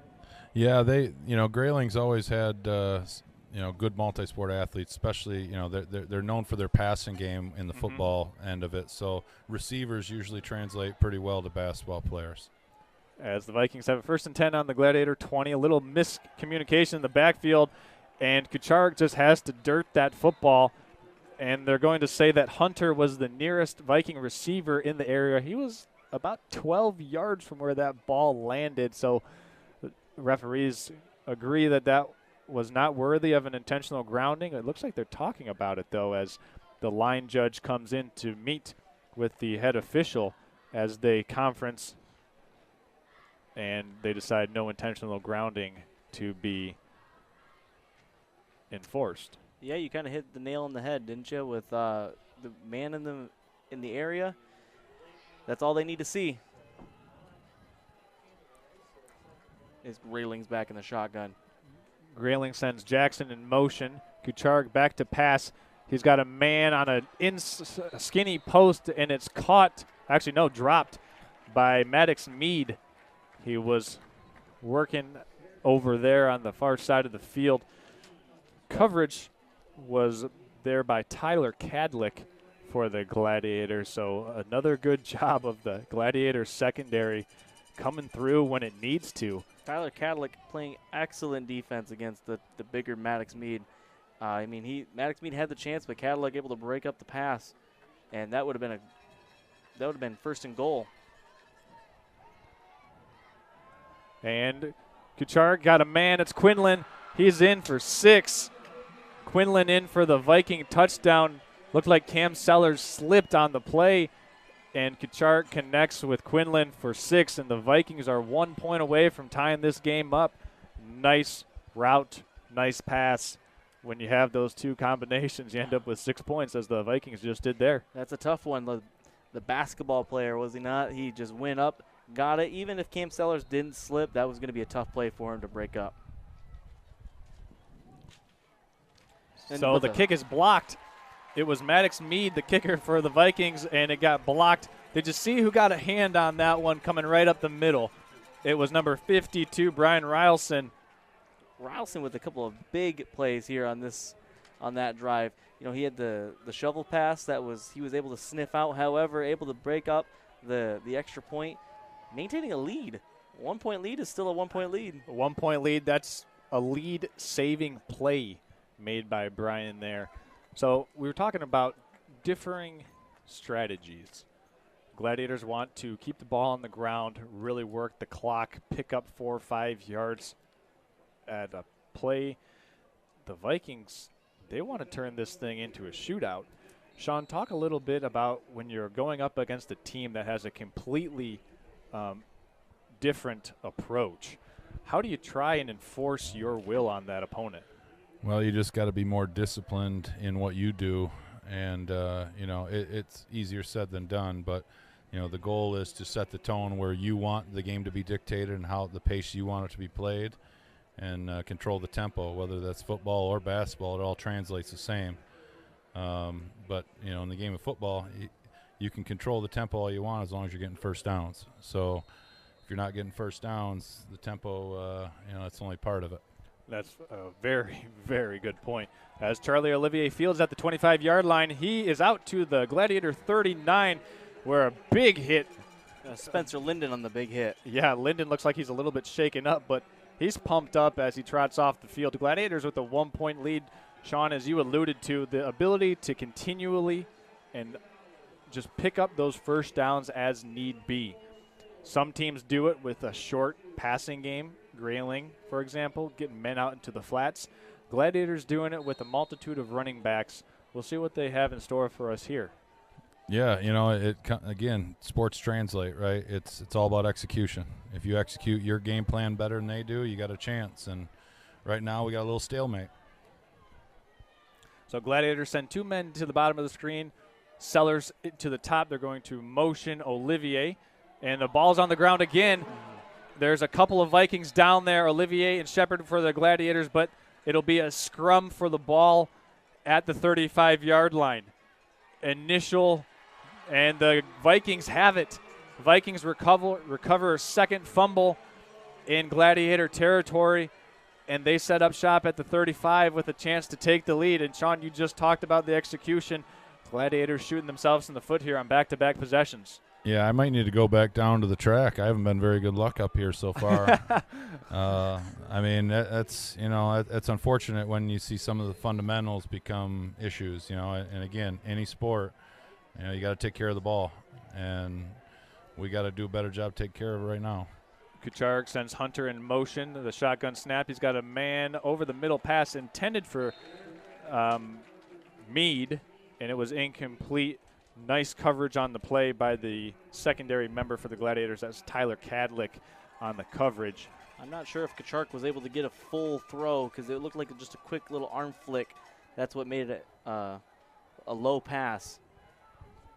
Yeah, pressure was bearing down on him. Certainly was. Pressure's getting there to him all game. 3 down linemen for the Gladiators. Once again, the 3-3 stack they're showing.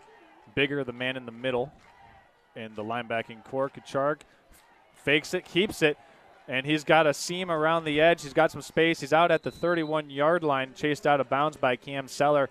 It was Warren Asher who applied the initial pressure in the backfield for the Gladiators and just wasn't able to get a hand on Kucharek to bring him down for a loss. Kucharek showed off the speed. We haven't seen a whole lot of him using his legs. He's been using the arm here to start the game off, but he's had his lanes. That was the one time we've seen him use it so far. Shotgun snap for Kucharek, looking out into the flats. He's got Hunter. Hunter puts his foot down and trips himself up there, and he goes down at the 27-yard line. It's going to be 4th and 1. Big-time play call coming up for the Vikings. Absolutely. It looked as though maybe when he went to plant, he was going to try and juke, but instead he just kind of went down to his knees, guaranteed that maybe you plant your feet, you don't want to suffer an injury. 6 minutes and 15 seconds remaining in the quarter. Kucharek goes up under center, and he was trying to run the quarterback sneak, but we've got a whistle. We saw a lot of that quarterback sneak last night on Thursday Night Football with the Eagles playing. And the Grayling Vikings are going to take a timeout. We're going to keep it right here with you and thank our friends at Magnum Hospitality and PGO's Pizza. Since 1983, PGO's Pizza has been serving their award-winning pizzas to Traverse City and all of Grand Traverse County. A taste bud shattering experience after each bite, and you can experience that 7 days a week from 11 a.m. to 10 p.m. And with pickup and a delivery service, there's no excuse to not make PGO's your next dinner selection. And if pizza doesn't quite suffice, let Magnum Hospitality spice up your dining experience at Red Mesa Grill in Traverse City. Red Mesa features the perfect complement of spices to fire up your taste buds, but don't just take our word for it. Try for yourself at Red Mesa Grill in Traverse City. Also, our friends at Hudson John Deere. The seasons change, but the chores never stop. It's time to gear up for fall with a John Deere compact tractor from Hudson. Plenty of inventory and thousands in savings. A John Deere compact tractor from Hudson. Your fall chores just got easier. Check it out for yourself at HudsonInc.com. Gladiators and Vikings here. It's 4th and 1. Ball is on the 27-yard line. The Vikings just took a timeout. Kucharek in the shotgun, flanked by 2 running backs. Quinlan to the bottom of the screen by himself. They're going to hand up the middle and moving and turning the legs. It's going to depend on the spot. It's going to depend on the spot. Big number 34, Jake Husband, got the inside give, and he did not get enough. Big-time defensive stand and execution for the Gladiators on defense. Absolute just wall up there. Once he hit, that's and number 34 for the Vikings is a big running back, able to just get stopped dead in his tracks. And this crowd here in Traverse City absolutely coming to life. You know, their first home game of the season, and they got that home cooking coming, and they're excited. So Gladiators break the huddle with just over 6 minutes remaining in the third quarter. Let's see if they can kind of shore up things on the offensive side of the football. They're going to hand off right up the middle to Bigger. He keeps the legs moving and is eventually brought down at the 32.5-yard line. Nice gain of 6 yards on 1st and 10. That is a drive starting type of run for the Gladiators right now. Important to work this clock and establish your offensive confidence after 2 consecutive drives with turnovers. Yeah, you're right. Now we're sitting here thinking about it. They haven't had a whole lot to maybe hang their hat on here offensively in the second half. You want to see them get back to their first half offense. And we'll see if they can do just that. It's 2nd and a long 4. Shepard under center once again. Fake handoff to Bigger. He's going to turn and hand to Sellers. And a gain of a yard on the play. It'll be a 3rd and 4, 3rd and manageable. Sean, if you were dialing up a play here, who do you feel like's got some good rhythm running the football for the Gladiators? Well, that's a great question because we've been struggling to push the ball down the field a little bit too much here. Let's see what we got for a lineup. I bet you we do some sort of a counter. Okay. So either unfortunately with Harry back there, our passing game is not quite as stout as we'd like it to be. He's a second baseman, not quite an outfielder. So sure. Well, the Gladiators come out in a power shotgun set. They send Lisinski in motion. Shepard's keeping it. He works around the right side and does not have enough for the first down. Stopped at the 40-yard line. It's going to be 4th and 2. They tried to bring Lisinski in that jet motion and then run Shepard in the gap that they were hoping Lisinski's man would have vacated. But the Grayling Viking defense, good eye discipline. And that's Harrison's strength, is running the ball. I mean, he started at running back at the start of the season. You know, I know they'd love to get him in some space and get him some opportunities, but he's got to wear the quarterback hat right now too, so it's not easy to do. Deep back for the Vikings to return this punt is Corbin Allen. It's booted away by Ben DeCarlis, or is that Warren Asher kicking it away? It was a Asher punt, and Allen lets it bounce over his head, and it's eventually downed by Cam Sellers and Charlie Olivier at the 20-yard line. So a good change of field for the Gladiators as the Vikings are going to set up shop with 3 minutes, 46 seconds remaining in the third quarter. While we have a minute, we want to thank our friends at Green Mitt Car Wash. Located at 1840 North US 31 is Green Mitt Car Wash, a luxury auto spa that keeps it green and clean. Green Mitt is a one-stop shop for a complete wash and interior cleaning, and Green Mitt features equipment made in the U.S., a full-time employee with employees of local residents, and a state-of-art technology. That's Green Mitt Car Wash. Kucharik's going to fake and hand to Husband, and he's brought down at the 18-yard line.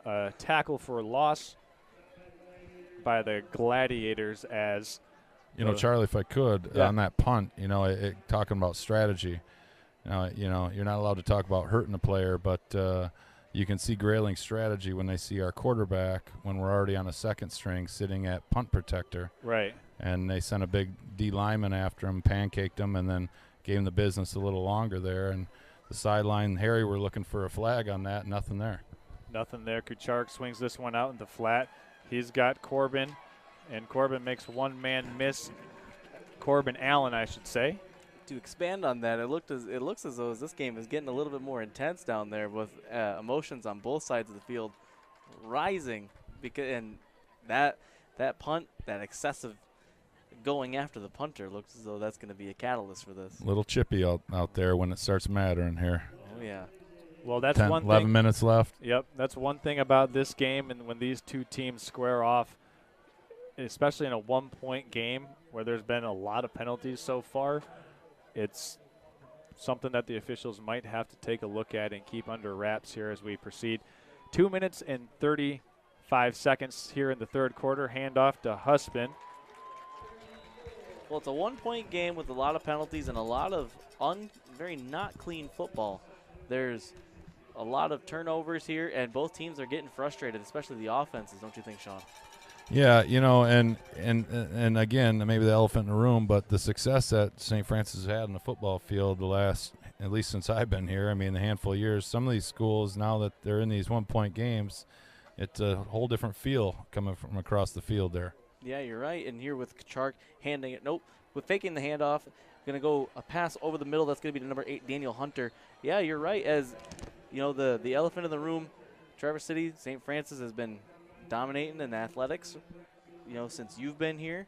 It's as though, you know, maybe when the conference, you know, when they vacate the conference, it's almost as though everyone's this is like their last revenge game.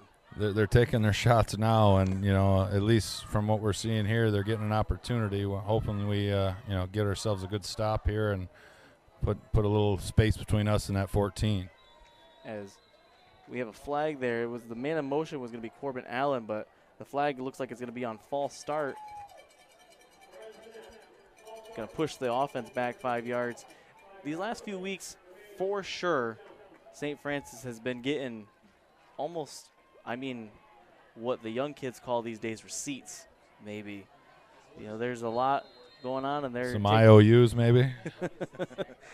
For sure, as we see the Vikings in shotgun with the pitch to number 11. That's Corbin Allen coming on the end around. Going to be wrangled down after what appears to be maybe just him getting back to the line of scrimmage.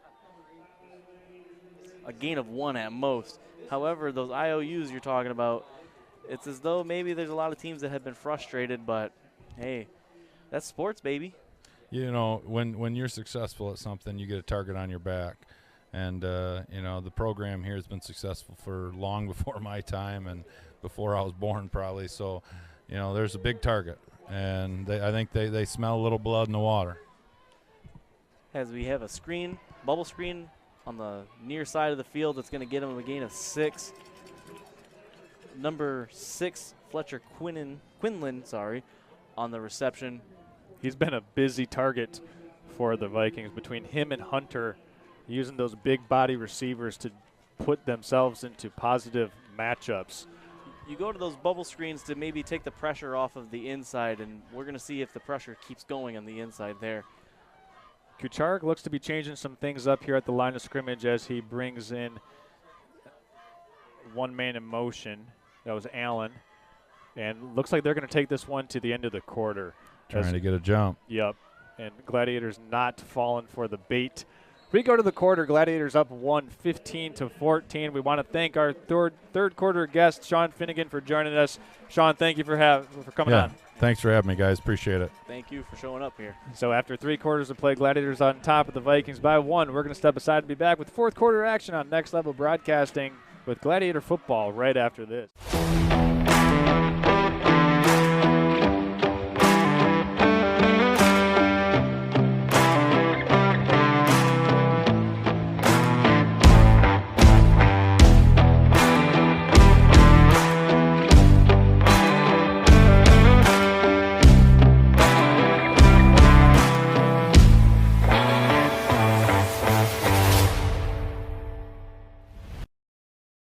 To Culver Meadows, Traverse City's premier family-owned senior living community specializing in dementia care. Here at Culver Meadows, we cultivate the perfect environment for your loved ones by combining our setting, scenery, and social interaction of our residents. We pride ourselves at being an extension of your own family here at Culver Meadows. Call 231-633-9430. And welcome back to Thurlby Field, Gladiators versus Vikings. You're looking live at a 15-14 game as we enter the fourth quarter. Want to remind everyone, in the top left of the screen is the Culver Meadows text-in line, 231-350-9040.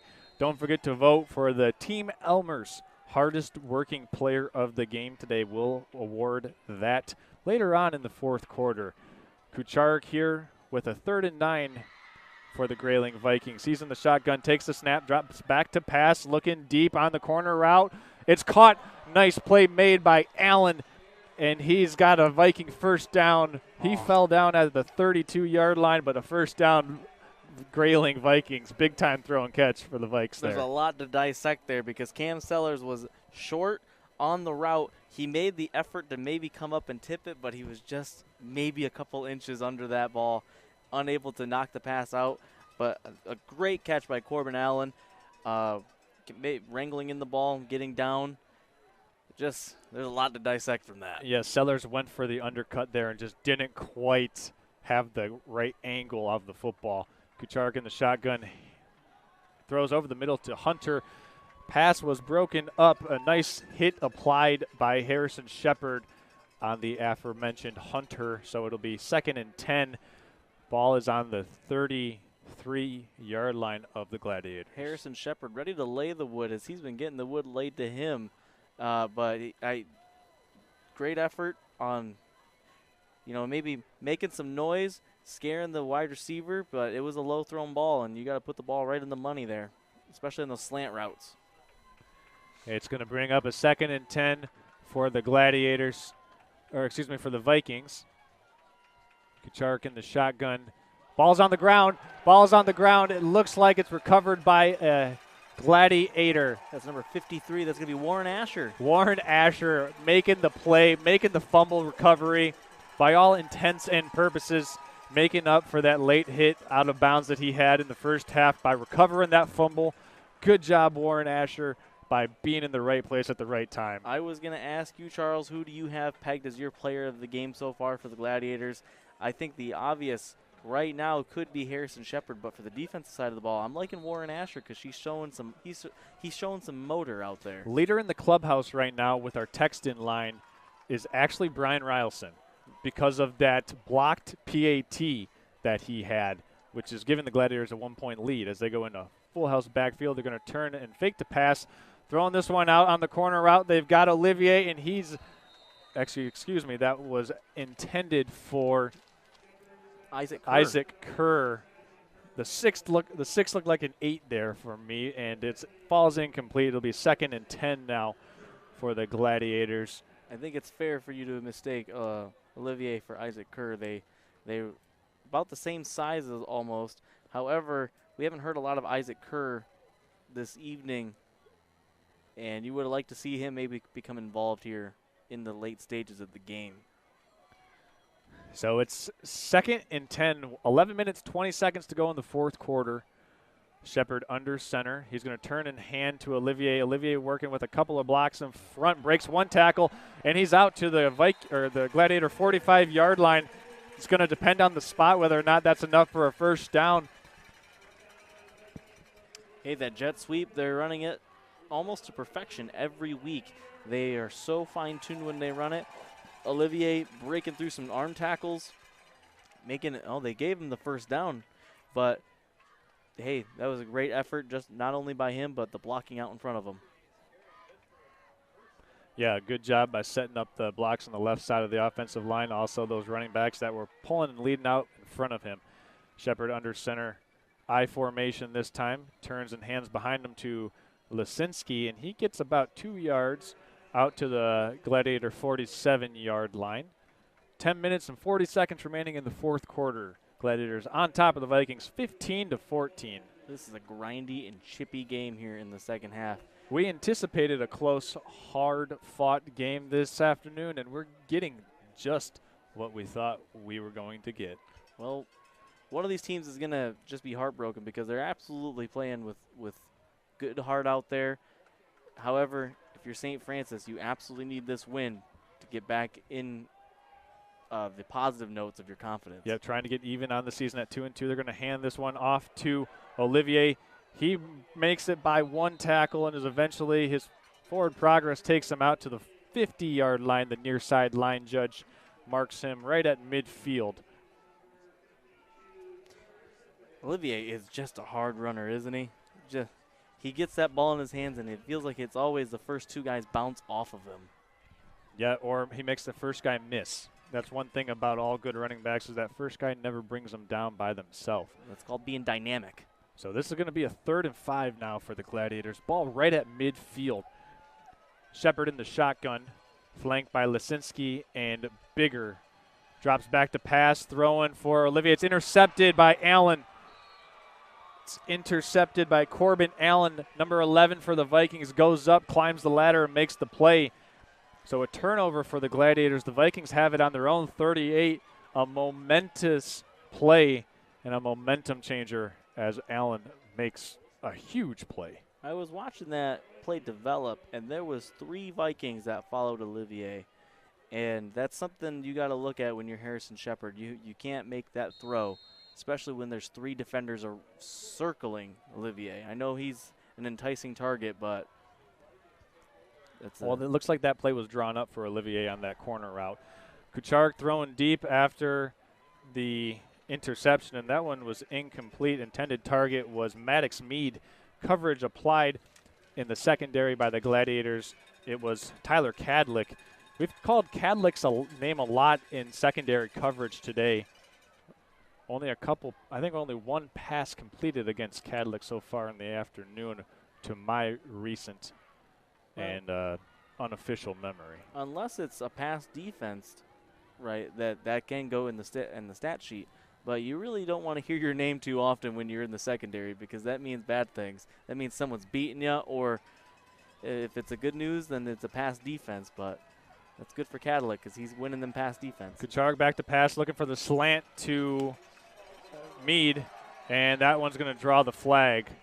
Vikings ran a man-beating concept route with a slant and a little bit of laundry on the field as the officials gather to discuss the penalty. If I'm going to take a guess on this one, I think this is going to go against Kadlick as we were giving him his flowers there.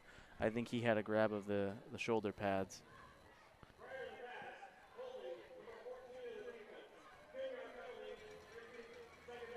That's exactly what it is. That's one of those things, you want to get handsy when you get off the slant route because, like you mentioned, it's a man-beating pass and route, but you gotta stay disciplined and keep your hands off of the defender or off of the opposing wide receiver. And that's one thing the Gladiators have been doing so far. They've been putting those corners and safeties out on islands and man coverage as Grayling oftentimes goes full spread. And your corners and safeties have to hold up in man-to-man coverage.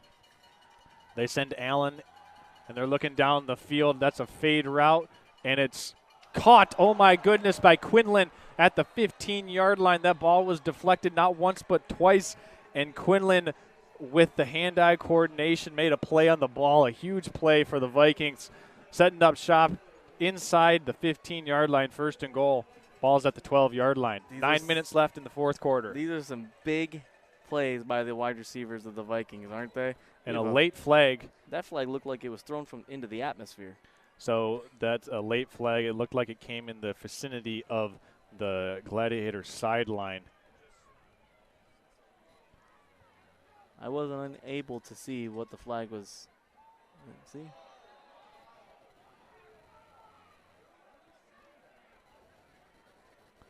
We're going to have a lot of explanations here as we yeah, that's when I mentioned he threw that flag into the atmosphere, he did it a second time to make sure I saw it. I wonder if this is going to go against Coach Sellers. Yeah, he looks like he's pretty upset as he's giving the officials an earful. We're going to step aside and be back in a little bit after this.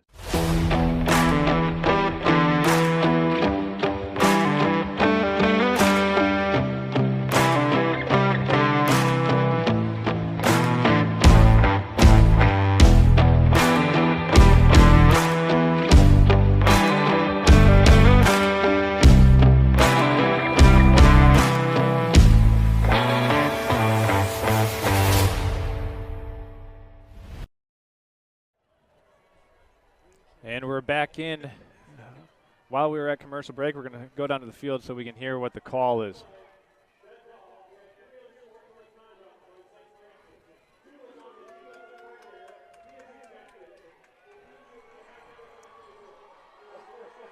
Okay, so we had 2 unsportsmanlike conducts on the Gladiators. There was an ejection applied to that as well. That was Coach Sellers, I believe. No, it was not.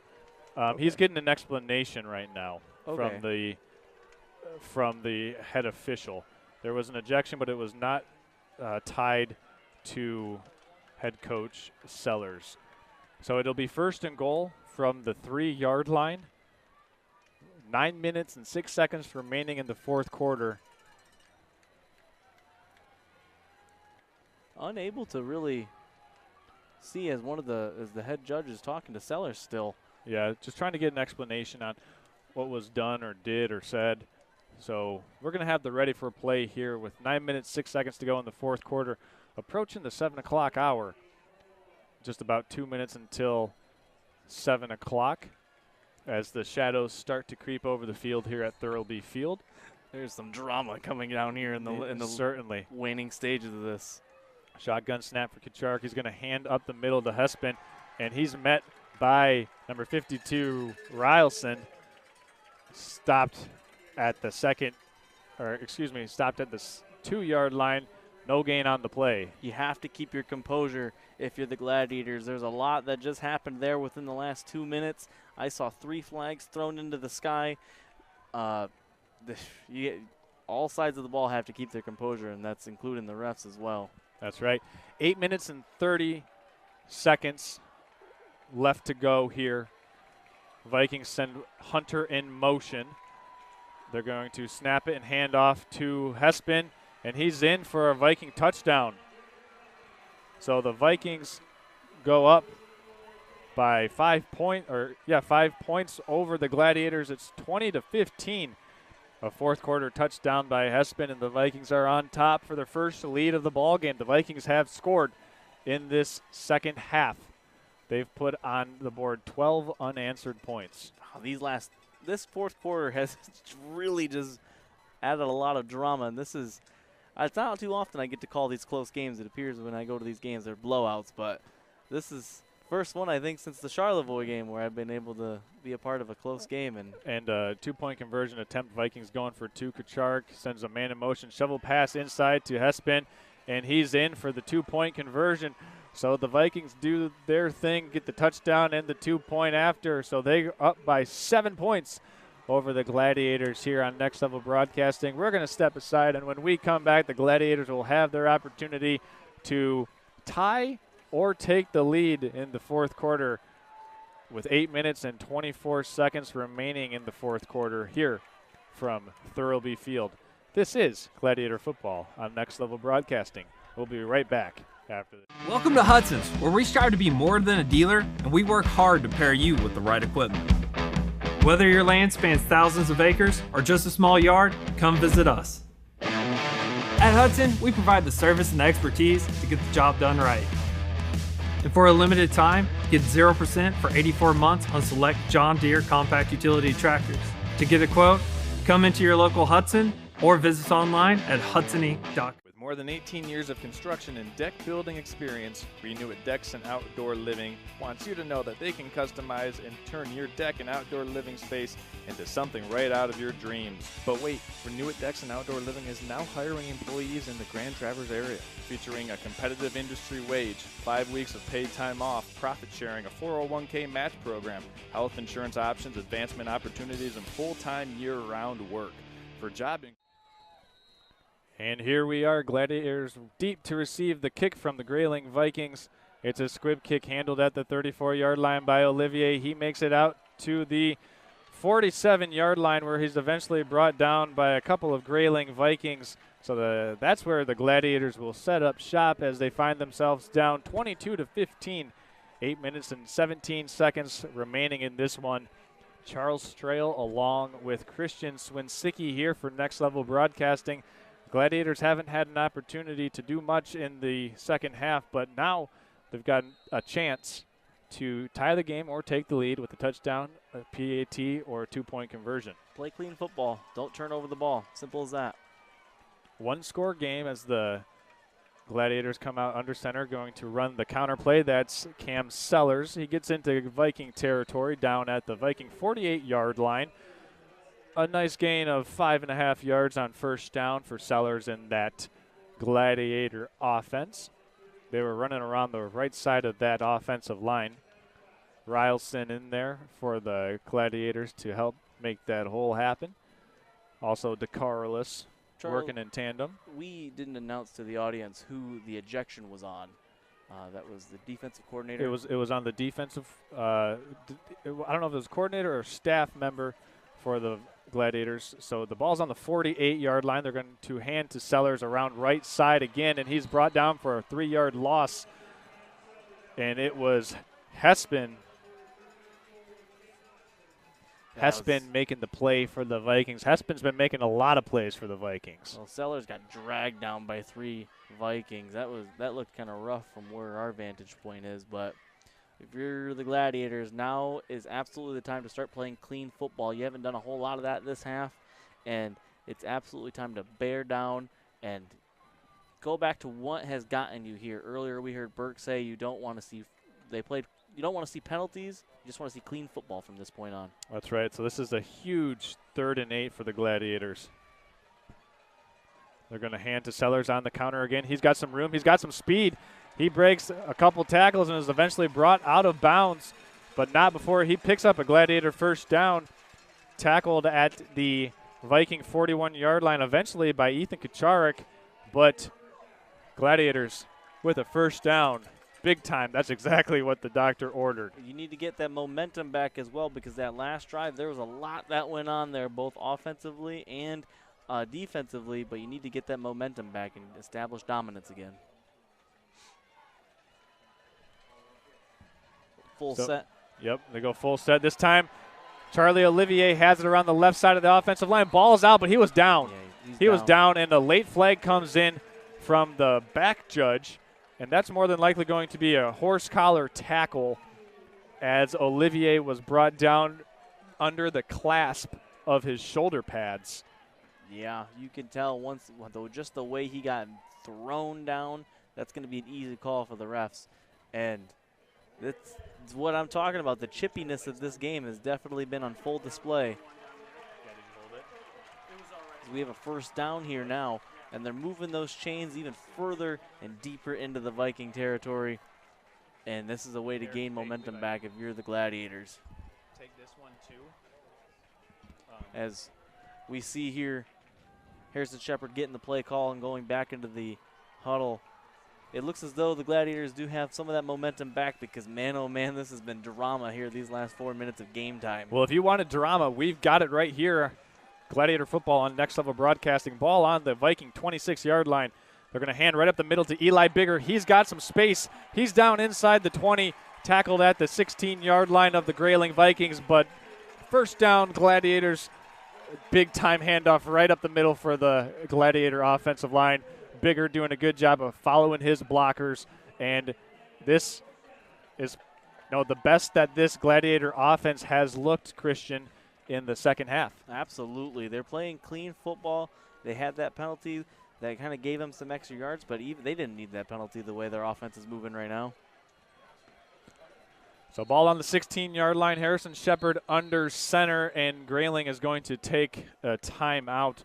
We're going to keep it right. Actually, we're going to take a timeout with them when we return. Gladiator football on the 16-yard line of the Grayling Vikings as the Gladiators looking to punch it in here and potentially tie the game. This is Gladiator football on Next Level Broadcasting. With more than 18 years of construction and deck building experience, Renew It Decks and Outdoor Living wants you to know that they can customize and turn your deck and outdoor living space into something right out of your dreams. But wait, Renew It Decks and Outdoor Living is now hiring employees in the Grand Traverse area, featuring a competitive industry wage, 5 weeks of paid time off, profit sharing, a 401k match program, health insurance options, advancement opportunities, and full-time year-round work. For job inquiries, call 1-231-881-6282.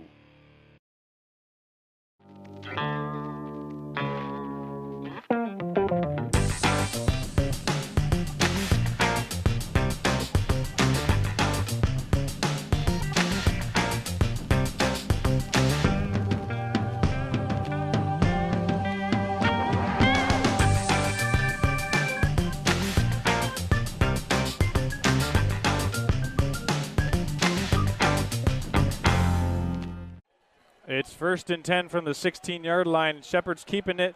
He's dragged down for a 1-yard loss. I'm not really sure what that play was. It looked as though he wanted to fake the throw, but there was a man out there looking like he was trying to run a route, but then the offensive line was just gone on the other side of the defensive line. My thought process, it was a design quarterback draw, Christian. That's what it looked like. However, I didn't see very much blocking up front. Either way. 2nd and 11. Shepard back under center. He's going to hand to Olivier. Running around the left side. After that's Cam Sellers. Cam Sellers in for the Gladiator touchdown. So Sellers in for 6. The Gladiators put 6 on the board, and we are 1 point away from being all tied up between Gladiators and Vikings. Sellers got the job done working around the left side of the offensive line, and he walks in for an unabated touchdown for the Gladiators. It doesn't get much easier than that. He had lots of green grass in front of him and just doing it real well. Good blocking up front, walking into the end zone for an easy 6 as the Gladiators are aiming to tie this game up. 1 point after attempt by Sam Wildfong here. Holder is Harrison Shepard. Big PAT for the Gladiators here as Wildfong looks to tie the game. Here's the snap. Hold is good. Kick is up. The kick is no good. Oh. Actually, it is good. Kick is good. Wildfong puts it through and ties the game as we're knotted up at 22. One official on the far side underneath the goalpost did not give a verdict. And when I didn't see a signal, I thought it was no good. But then the official nearest to us put the 2 hands up. Band, cue the fight song. We're tied up at 22. Gladiators kicking off to the Vikings. What a game. My jaw dropped when I saw that kick go up because it looked left from our vantage point as well. And he missed a PAT earlier, I believe. Either way, he missed a field goal also, but there was it just looked left. When you mentioned that the one referee didn't give a verdict on that one and we only saw the one, but it was very delayed. Nonetheless, this game is leaving me almost speechless here up in the booth because there is a lot of drama coming down here in the 4th. Well, 4 minutes, 51 seconds remain in this thriller from Thurlby as the Gladiators are getting ready to kick this one off to the Vikings. Gladiators with a very efficient drive there, capped off by the Cam Sellers touchdown run around the left side of the offensive line. It'll be Sam Wildfong to kick it deep for the Gladiators. Vikings with 2 men back inside their own 20-yard line to receive the kick. It's Hunter and Allen. Wildfong sends it away. Allen fields it at his own 4-yard line. He's coming out. He's got some room around the left side of the line and eventually brought down. That was Harrison Shepard. Big-time hit was administered at about the 15-yard line, and Allen kind of bounced off of it, and then Shepard came and finished him off. It'll be Viking football on the 19-yard line. Harrison Shepard showing off some just grit. You can see him after the play. You know, you want to show that attitude, show that you're willing to fight for this game. And Harrison Shepard, having some words after the play, but that's what sportsmanship is, right? You're all competing. Vikings send 3 men to the top of the screen. It's batted down at the line of scrimmage. A nice play made. Was that Rylson again in there? I believe it was. Also, Mason Daziak, number 7, the 2 that combined for the pressure and batten the pass down. So it's going to be 2nd and 10. 4 minutes, 40 seconds left to go here in the 4th quarter.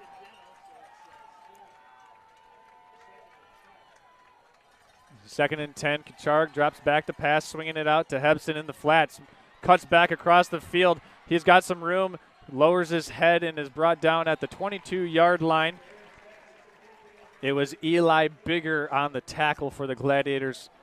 Also helped out by number 32, Tommy Richardson. That was some good running after the catch by Husband because he was able to cut back across the play, gain 3 yards, and made made 3 yards out of nothing, essentially, because there was not a whole lot in front of him once he caught that pass.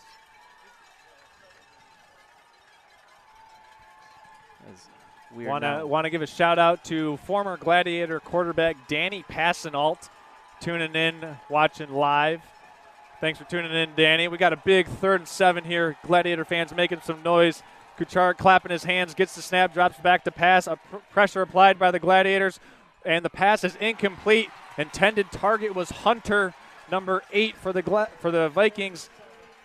Olivier on the coverage for the Gladiators, and it's going to bring up a 4th and 7 for the Vikings. Pressure applied up the middle initially by Warren Asher, and then Mason Dasiak came around the right side to potentially force an early throw. This is a teeter-totter of a momentum type of game. One team has all the momentum. The other team has all the momentum again, as we see a punt here. It's just as though just both teams just... High punt. This is going to be down at the 47-yard line.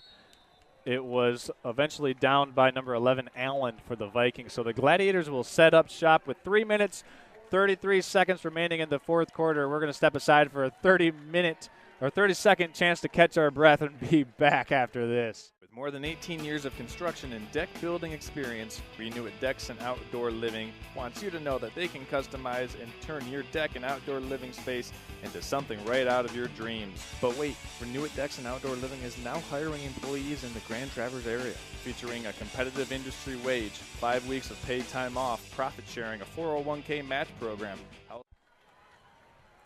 And welcome back live to Gladiator Football here on Next Level Broadcasting. 3 minutes, 33 seconds left to go in the 4th quarter. Shepard under center, turning and handing off to Eli Bigger, working around the right side of the Gladiator offensive line. He noses his way for a Gladiator first down, brought down at the 37-yard line of the Grayling Vikings.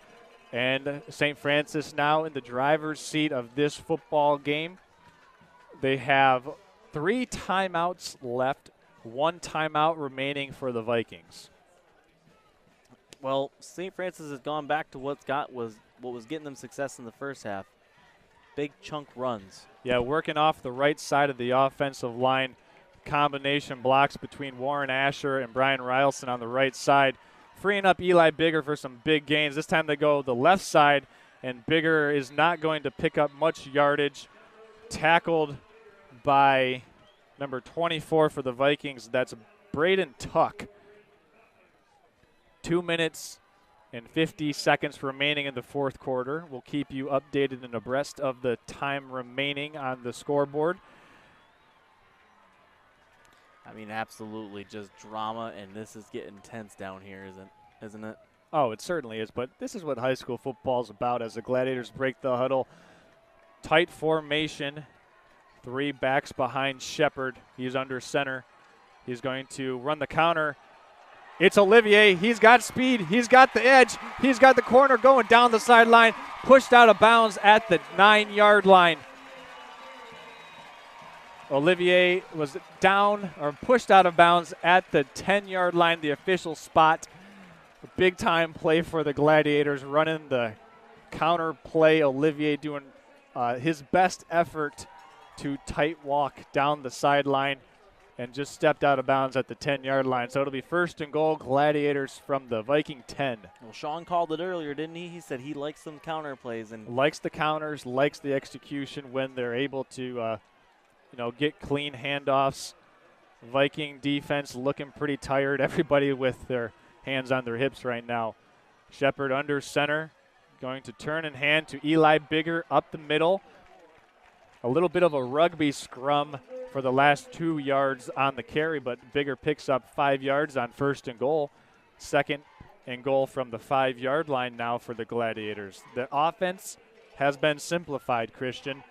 They're running outside and they're running inside. Not a lot of misdirection, not a lot of shotgun snaps. They're going under center right now for that power run game to try to finish off this game. Well, you need to. I mean, you need to go back to the fundamentals and work on those because they had some problems with those snaps and the handoffs. It's 2nd and goal, 1 minute 35 seconds left to go in the game. They turn to hand in Olivier. He's working around the right side, keeps the legs turning. Olivier down at the half-yard line. He was really trying to push the pile and get the ball extended for the touchdown signal. Down just short of the goal line. When the first moment of contact was at the 4-yard line, and Olivier was drove, and he churned his legs and got to the inches line. As you can see there from our Culver Meadows sideline camera, the ball is just a few hairs from the goal line. This is a big play. It's 3rd and goal, 50 seconds remaining in the game. Olivier under center. He's going to send the offensive line down, turn and hand to Bigger. Bigger's in for the touchdown. Touchdown, Gladiators. Touchdown, Eli Bigger. Gladiators go up by 6. We're with 40 seconds remaining in the 4th quarter from Thurlby Field. What a drive by the Glads. They needed it. They've had the momentum on their side their last 2 offensive possessions, and even that defensive possession between them.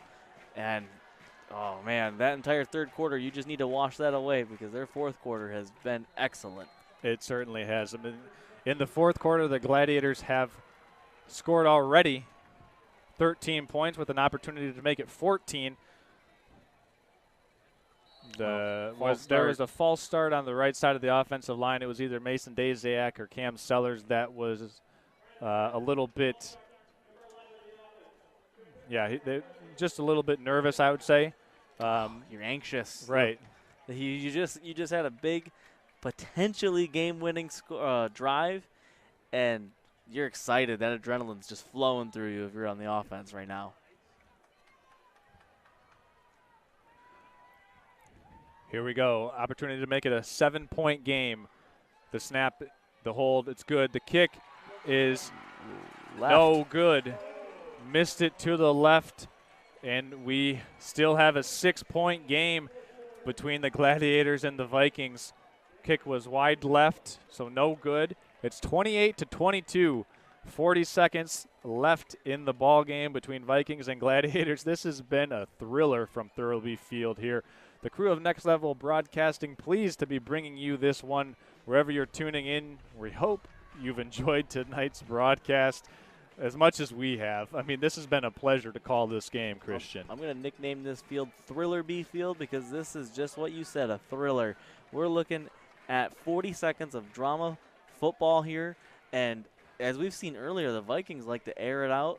They can absolutely get some explosive plays. They showed they had that 50-yard pass earlier down the seam to Fletcher Quinlan, and oh man, this is just going to be one of those. Yep, want to give a special shout out right now on the text-in line. It's Tommy Gallagher and Spencer Hathaway watching from Grand Rapids, Michigan. They say, go Glads.